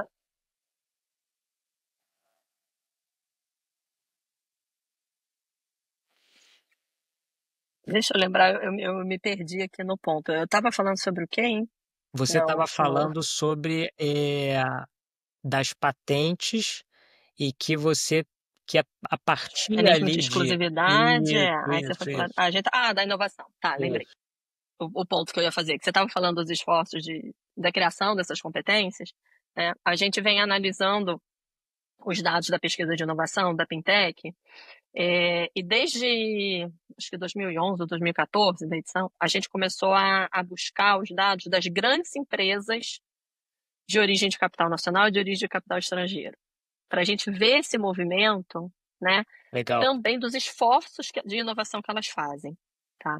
Então, a gente tem um primeiro artigo na Revista Brasileira de Inovação em 2020, e depois a gente tem algumas outras publicações, tem um capítulo de livro na CEPAL e tal, que a gente vai analisando a atividade dessas empresas e usa até nos outros estudos também. E a gente vê, porque quando eu falei dos 70% de autofinanciamento, né, a gente vem olhando o que elas estão investindo, como que isso, né, qual é o patamar desse investimento. Então, assim, a gente vê que a receita líquida de vendas delas, ali da Pintec 2008 para 2017, era em torno de 40% das nacionais, para as estrangeiras era em torno de 40%. Ela passa para um patamar de cerca de 80%. Caramba. Né? Então, as receitas elas passam a ficar mais próximas. E os investimentos que as nacionais fazem, aí eu estou falando das empresas com mais de 500 pessoas ocupadas, tá? Eu faço um recorte realmente para pegar as grandes que são as que mais investem com maior volume. Elas ampliam as suas atividades, tá? Os gastos nas atividades inovativas, na P&D interna, na P&D externa, assim, duas vezes e meia, três vezes mais do que as estrangeiras fazem no Brasil, que foi o que você falou. Elas investem fora, elas têm uma capacidade de investimento, de acumulação de conhecimento, tudo isso, mas é fora, não é feito no Brasil, tá? E elas, quando a gente olha os resultados, as empresas que inovam, aí a gente tem mais estrangeiras. A gente até tem as nacionais também já aparecendo, né, empresas nacionais que inovam até para o mercado internacional, que são as dimensões que a Fintech analisa. Mas em termos de esforços realizados no Brasil, os investimentos das nacionais, eles se ampliam muito, tá? Só investimento de recursos em pesquisa e desenvolvimento interna, ele aumentou Ah, que 171% legal. em valores reais entre 2008 e 2017. Entendeu? Então, é um movimento realmente de ampliação do esforço. A número de empresas que faz P&D interna, o número de pessoas ocupadas aumenta. 80% já de pesquisadores Sei. trabalhando nessa infraestrutura interna. Então, você vê o movimento a, a evolução da complexidade, né, de todo o arcabouço. A gente vai tentando olhar né, diversas dimensões que a gente consegue ir mensurando esses resultados, entendeu? E aí, por isso que eu digo, sim, tem uma evolução muito significativa. Tem uma evolução importante. E aí foi o que você falou, é uma indústria recente, você não vai esperar que vai ser um medicamento novo agora, né? Mas sem contar frente às empresas né, globais e centenárias. Mas a gente tem uma evolução. Então, a gente analisa muito mais os esforços do que os resultados Sem de dúvida. inovação, Sem dúvida. entendeu? Não. O quanto que está sendo criado de capacidade local para gerar inovação e ter, né, efeitos que é isso, vão ter resultados, mas esses resultados são de longo prazo. Inovação já é algo que você tem que pensar no longo prazo. Na área farmacêutica, então, ainda mais envolvendo biotecnologia, né, e as novas tecnologias genética e, né, tantas outras tecnologias novas né, que têm o potencial, né, para ter um efeito também nessa área, é uma criação de competências, né, que tem que ser construída, é com tempo, com desenvolvimento aí que vai, né, a gente vai alcançando resultados. E assim, você mencionando isso é interessante porque até quando a gente fala da indústria farmacêutica, né, ela está muito mais próxima do mercado final do que a indústria farmoquímica, né? Então, assim, Certeza. você inovar na farmoquímica, ela ainda precisa que a farmacêutica queira Com aquele certeza. produto que ela quer inovar, né? Porque hoje em dia até o registro do medicamento, eu acho que é uma coisa que tem que mudar para o futuro, né? A farmoquímica não pode fazer o registro do medicamento sem a farmacêutica. Uhum.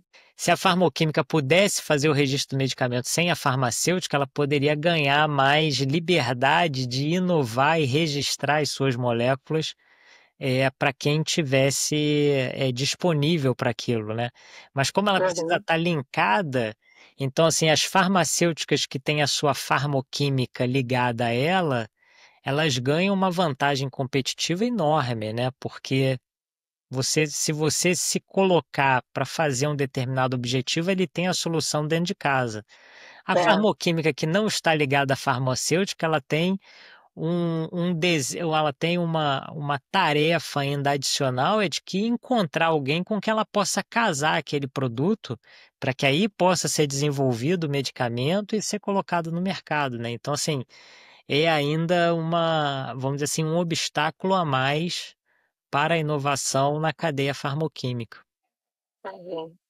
É verdade, é verdade. Que é isso, era o que a gente tinha falado antes, das eventualmente parcerias, né, essas Sim. integrações, isso tem que ser pensado para a farmacêutica. Por isso que todas as políticas que foram focadas na farmacêutica não foram suficientes para a farmacêutica, né? São dinâmicas diferentes, né? Não, completamente Desses diferente, sem dúvida mercados. nenhuma. Pois é, Sem pois dúvida é. nenhuma. É, bom, e aí um outro elemento, né, que também está no debate, é a questão da regulação de preço, né?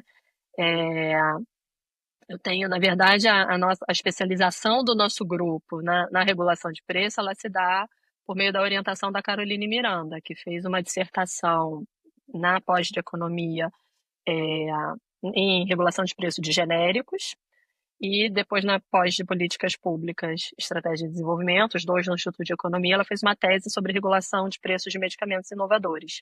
Então, a gente tem trabalhado com a Caroline nesse tema e também, né, junto com as empresas, com o Ministério e tal. A gente está com um projeto agora, finalizando, na verdade, no Ministério, sobre preço dos medicamentos comprados de compras centralizadas, né, olhando preço, concorrência e características relacionadas à prioridade de saúde e tal. Então, assim, a gente tem trabalhado um pouco esse tema, porque esse tema veio, né, à tona, particularmente com a legislação de genéricos, que faz 20 anos, né, fez em 24 20 anos da resolução do preço de genéricos, e a questão principalmente do medicamento inovador, que é uma pauta que a indústria tem trazido muito, né? É, porque já desde que eu fiz a minha tese, na minha pesquisa de campo em 2008, eu já ouvia empresas falando que a gente fez uma associação entre dois produtos, duas moléculas que já são presentes no mercado e tal. Eu trago um ganho, eu tenho um medicamento, né? Eu junto no medicamento só, melhora a aderência do paciente e tudo mais, mas a CEMED não me dá o preço. Eu estou não sei quantos meses, anos, brigando com a CEMED, porque o preço que a CEMED, a Câmara de Sim. Regulação de Medicamentos, ela vai definir o preço considerando as duas moléculas que já estão no mercado e não o esforço tecnológico de inovação de juntar essas duas moléculas, de introduzir um produto novo no mercado e tudo mais. Então, este é principalmente, né, né, o problema que a indústria vê, né, da CEMED não considerar o esforço da inovação incremental no preço. Ela não É, consegue entender esse novo desenvolvimento como se fosse um novo medicamento. exatamente. Ela entende como se fosse a junção de dois medicamentos conhecidos, né? Exatamente. E aí, bom, bom, então já vem pelo menos desde 2008, né, essa questão, obviamente com o avanço de mais empresas fazendo inovação incremental, né, isso vai ganhando corpo. Em 2021, eu acho, teve uma consulta pública, e aí uma apresentação, mas assim, com alguns parâmetros completamente sem embasamento, né, sofreu muita crítica. Foi feita uma avaliação de impacto regulatório também, que demorou muito tempo para sair um resultado. A gente conseguiu o resultado quase que em 2023, já em 2024, para poder discutir, né, esses elementos. Mas um dos pontos que a gente troca sempre e que estava, inclusive, nessa avaliação de impacto era a questão da cesta de países, né, que dá base para a definição do preço do medicamento novo. É, agora, esse ano, né, teve uma nova, agora, nesse mês, na verdade, uma nova consulta pública, né, que traz alguns elementos, inclusive a mudança desses países, né, tem uma ampliação da cesta de países, tem alguma relação com o conceito, né, a tipologia da Anvisa de medicamento inovador, mas ainda não é completa essa analogia que eles estão fazendo, né, porque é estabelecida uma categoria para medicamento inovador, para preço de medicamento inovador, mas ainda tem, né, ali, na questão dos itens do dossiê que precisam ser apresentados, tem, por exemplo, falando sobre a patente do medicamento. Então, assim, ficou parecendo que a CMED está pedindo patente para medicamento inovador, que não necessariamente você vai ter, né? É, e aí tem que, né, tem algumas questões aí, a consulta pública fechou no dia 10, eu sei que teve muitas contribuições, vamos ver como é que avança esse debate, né? Mas é assim, é um ponto que está bastante em voga, né? Porque também você tem a sociedade civil também sempre debatendo muito da importância do preço, né? Da regulação de preço, de inclusive ter reajuste negativo de preço, né? Que é uma pauta da sociedade civil, porque na legislação brasileira você só tem ampliação, você só tem reajuste para cima. Você nunca tem reajuste para baixo, né? Que vários modelos internacionais você tem. Então, tem vários itens, né? Que vai desde a discussão do acesso, que, né, é o ponto central da regulação de preço, como também que ela, ainda que não estimule, mas pelo menos não gere obstáculos à inovação incremental, né? Né, um obstáculo significativo para o desenvolvimento da indústria nacional. Então, a gente está aí né, nesse ponto. O que a gente viu muito, assim, com a questão do genérico, né, a gente reforça, os nossos estudos reforçam os resultados de que, sim, abaixa muito o preço, né, a concorrência abaixa significativamente o preço médio, né, daquele segmento, daquelas classes terapêuticas, assim, tem um efeito muito relevante. A gente tem algumas legislações internacionais que vão dando a redução do preço do genérico, né, pela legislação, ela vai sendo ampliada. Né? No caso do Brasil, é a concorrência que acaba tendo um efeito maior nessa redução. Tem algumas legislações internacionais que têm, se tem, sei lá, 5 genéricos, abaixa mais um pouco, se tem que tem que entrar mais um pouco, né, mais baixo. Então, tem algumas coisas a serem discutidas, né, pensando Mas o você acesso. acha que tem evoluído ao O longo quê? dos anos mais recentes essa questão da política de preço? Tem melhorado e a gente vai conseguir chegar é, numa política de preço ainda melhor para os próximos anos?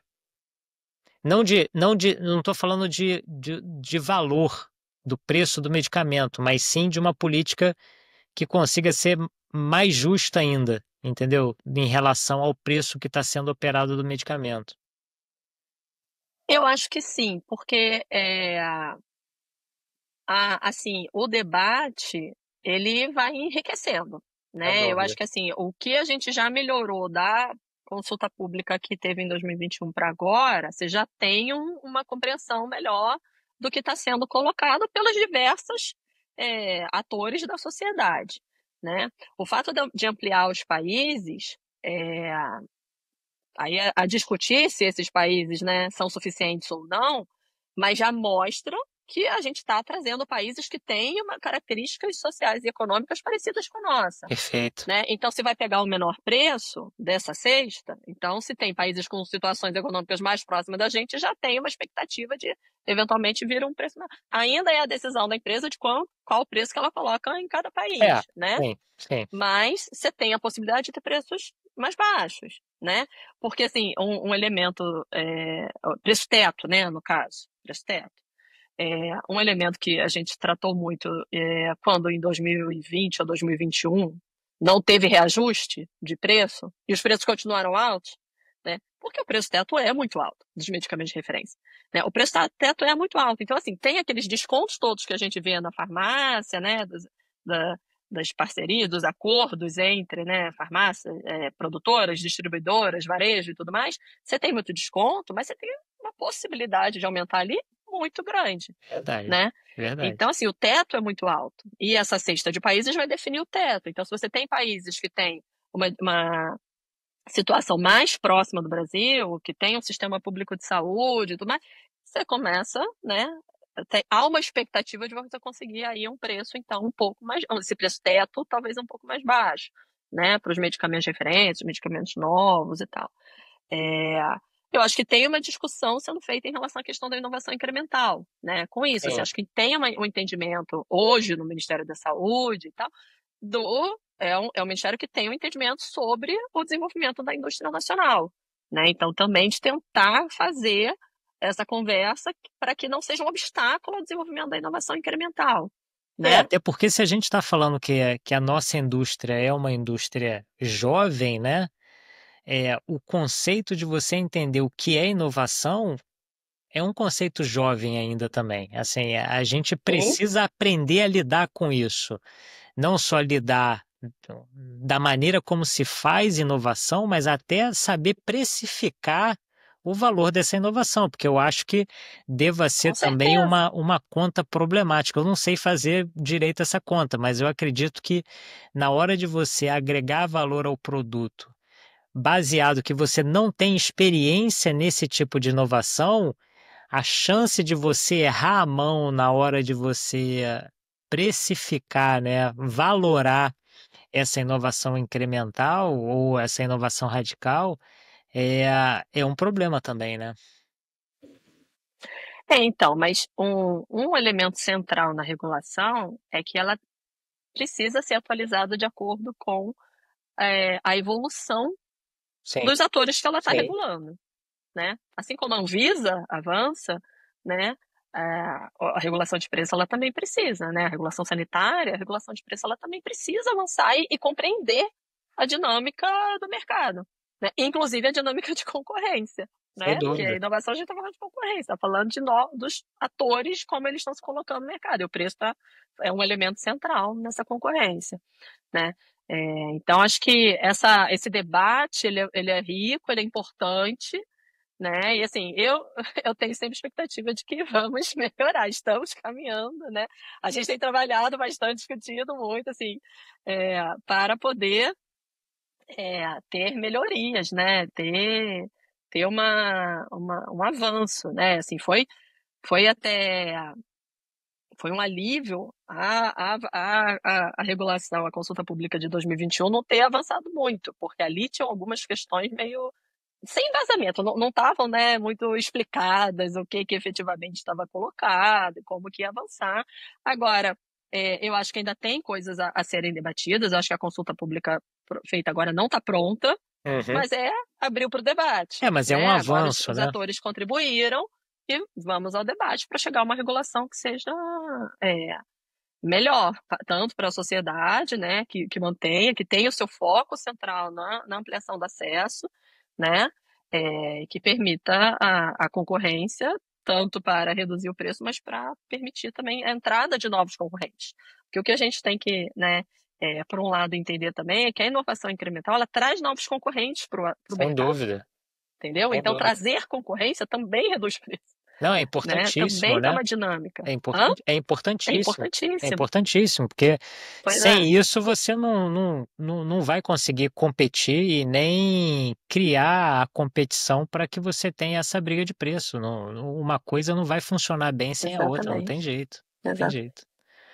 Mas, Júlia, e assim, se a gente puder olhar para frente, né? A gente falou aí dos últimos 20 anos da indústria. Eu não falei da NIB ainda, né?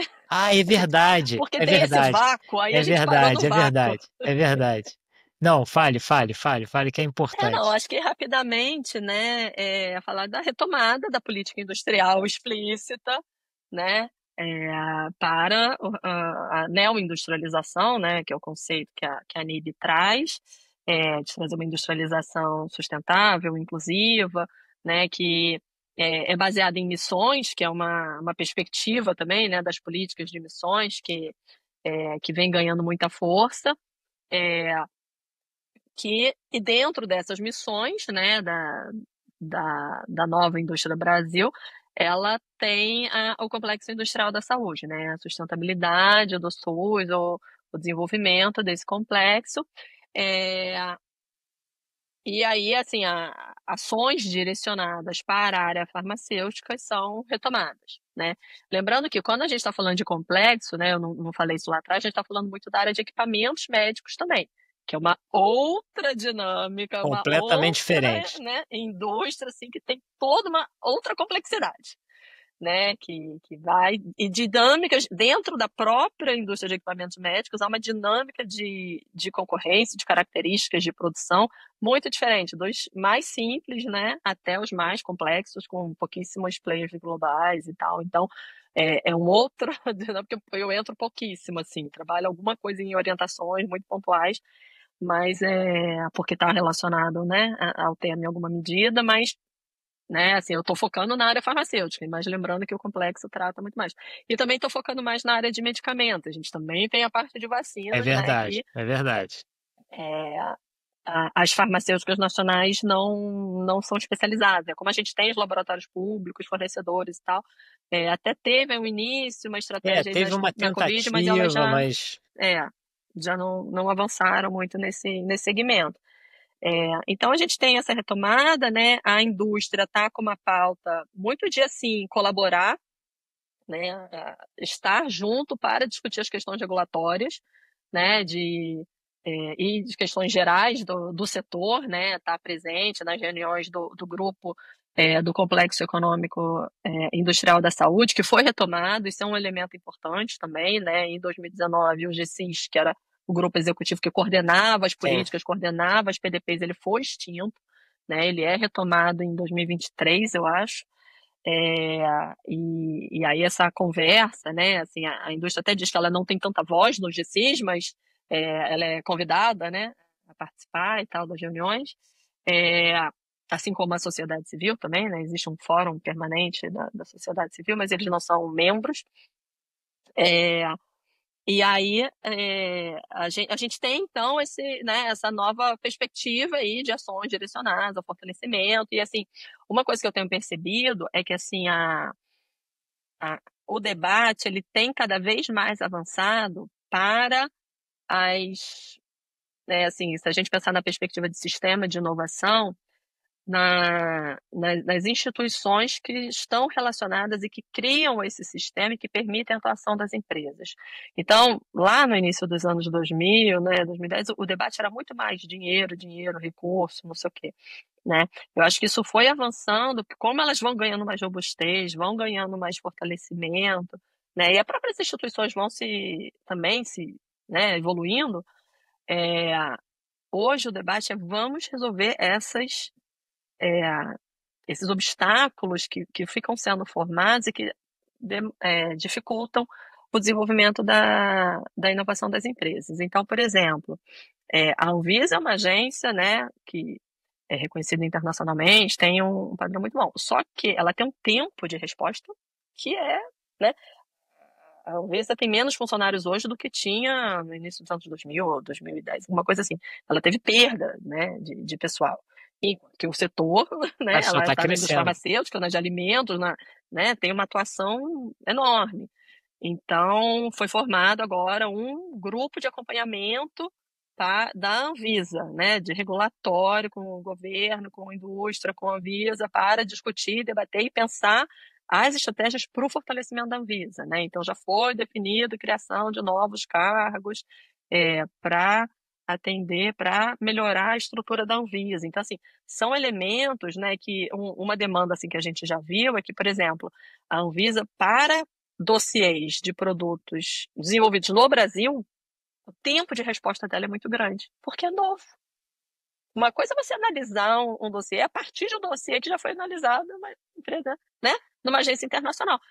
Analisar um dossiê totalmente novo é um desafio novo para a Anvisa.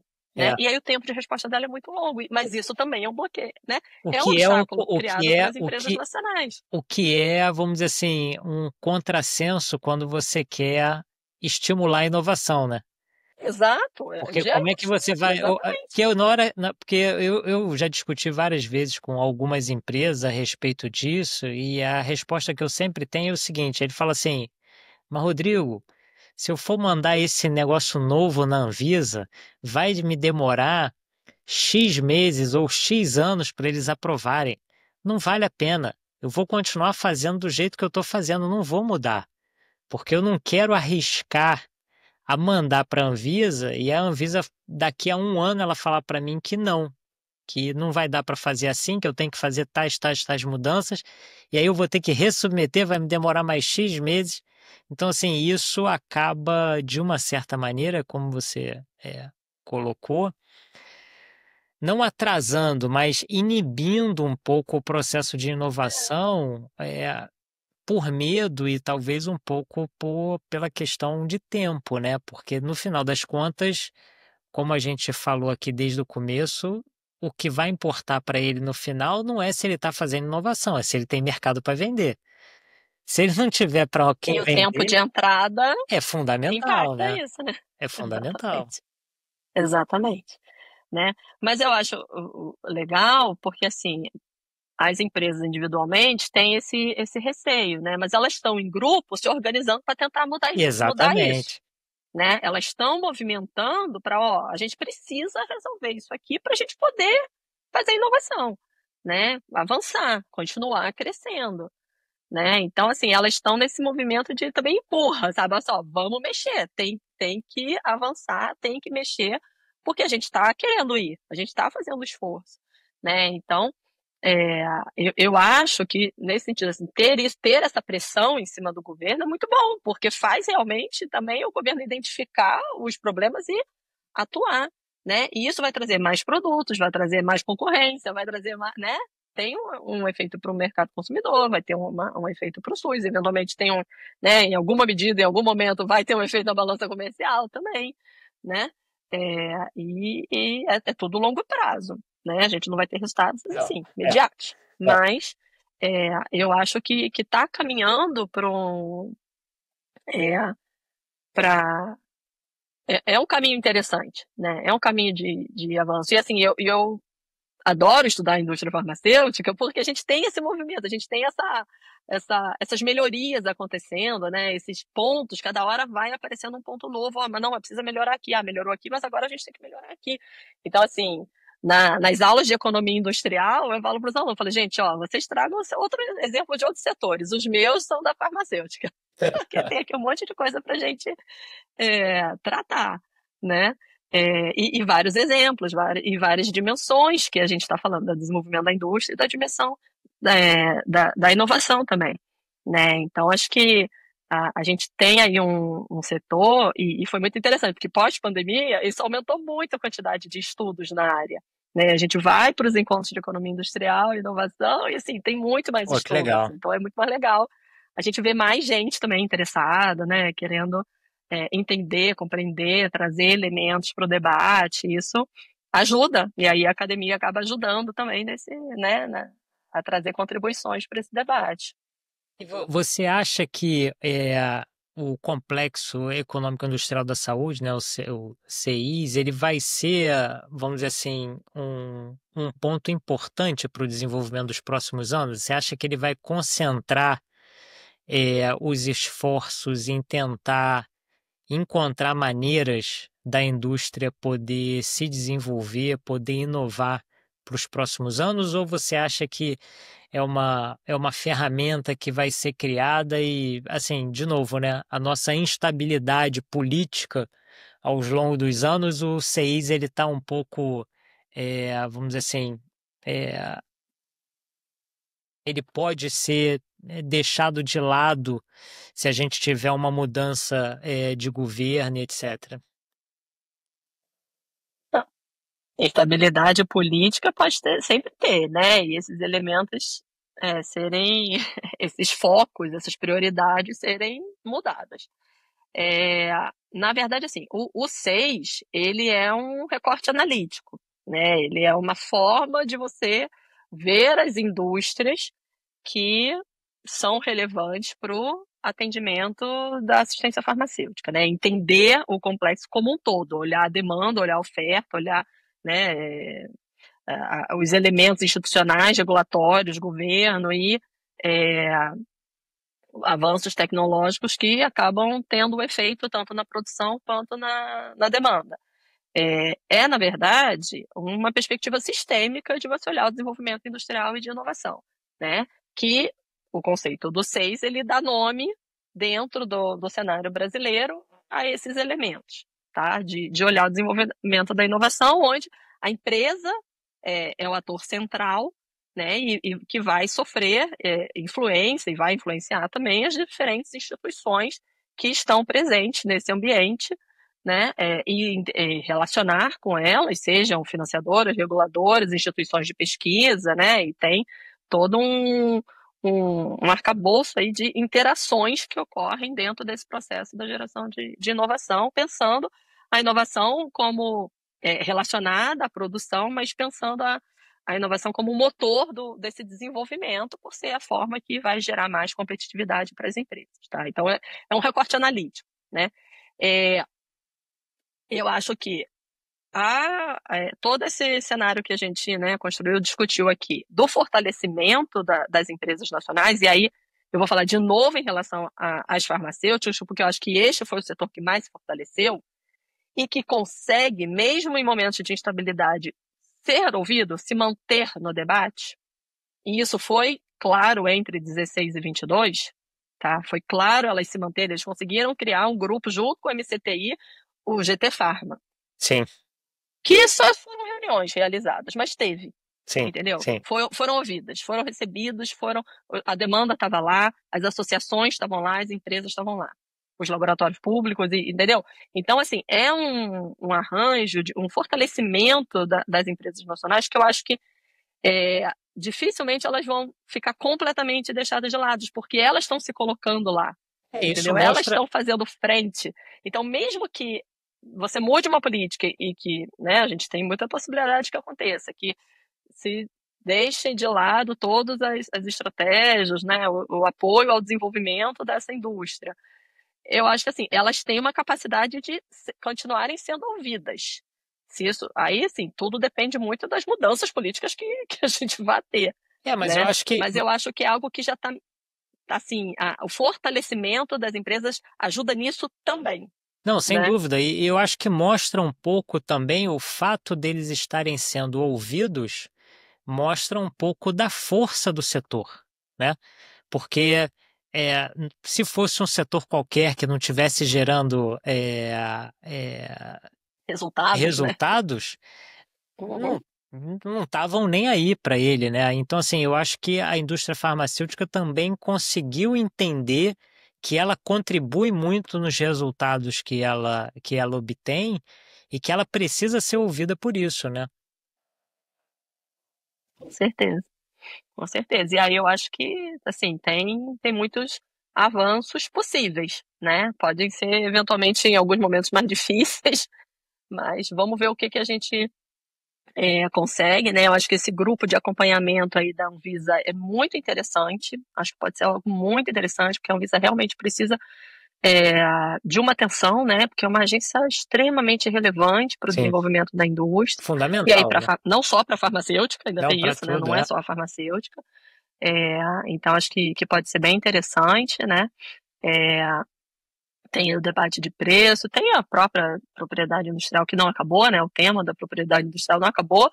E aí quando a gente fala de patente, a gente fala muito de NPI, mas nos acordos comerciais, né, principalmente os acordos bilaterais e tal, isso acaba também entrando. Então, o mecanismo de exclusividade de dados de mercado que eu comentei, o linkage, são outros mecanismos que eventualmente eles aparecem, né? Então, assim, a gente ter elementos, ter material, né, que dá base para os debates, estar presente, a indústria também está sabendo, né, desses estudos, as próprias instituições do governo também. Esse estudo de exclusividade de dados que a gente fez, a gente tinha uma equipe técnica que fazia reuniões a cada produto que a gente entregava, entendeu? Tinha Anvisa, tinha NPI, tinha Ministério, tinha MDIC, tinha Relações Internacionais, tinha um monte de gente. Então, isso tudo vai gerando, né, mais conteúdo e mais informação, porque, em alguma medida, é novo para a gente também.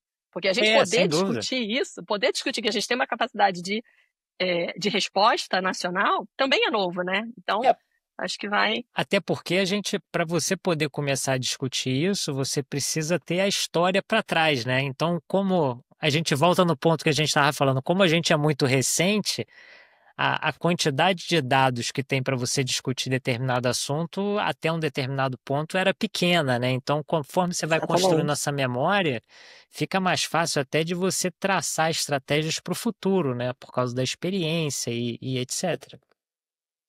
Isso aí. Excelente.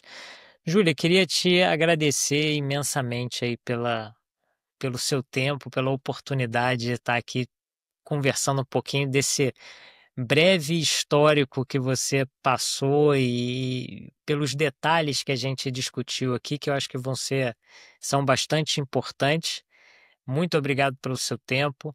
Eu vou botar na descrição do vídeo aqui os links para os artigos que você mencionou, porque eu acho que é importante para as pessoas que quiserem mais detalhes poderem consultar os artigos. E muito obrigado. Rodrigo, foi ótimo. Adoro aqui trocar com alguém interessado, né, e que também conhece o setor.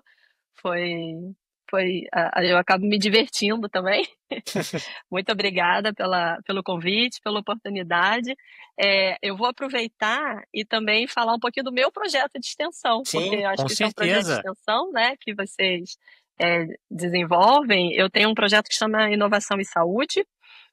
A gente tem um boletim quadrimestral e que a gente divulga os estudos, né, algumas ações do nosso grupo, entre outras notícias, eventos e tal do setor. Então, eu vou te mandar o link também para Com quem tiver certeza. interesse de se cadastrar para receber mais aí as É, nossas o, atualizações. é no LinkedIn ou não? Ou é Não, fora? É não é fora no o. LinkedIn, Tá. é fora, é fora. Não, me No manda. LinkedIn eu acho até que tem o link para o Tá. cadastro, mas Não, me manda. eu posso te mandar o link Eu direto. acho que eu não assino e assinarei, porque eu gostaria muito de receber essas atualizações aí, com certeza. Ah, então tá, pois é. E aí também vai ser legal. Eu acho que eu gostei dessa ideia desse podcast, principalmente da forma que a gente construiu, porque já vai me ajudar, inclusive, para os alunos de graduação que iniciarem o projeto de extensão agora no segundo semestre. Eu já vou botar, ó, ouçam aqui, e aí a gente parte Isso, para conversar excelente, depois. Então vai ser excelente, ótimo, vai ser excelente. bastante útil para mim também. Muito obrigada. Não, perfeito. Obrigada, Júlia.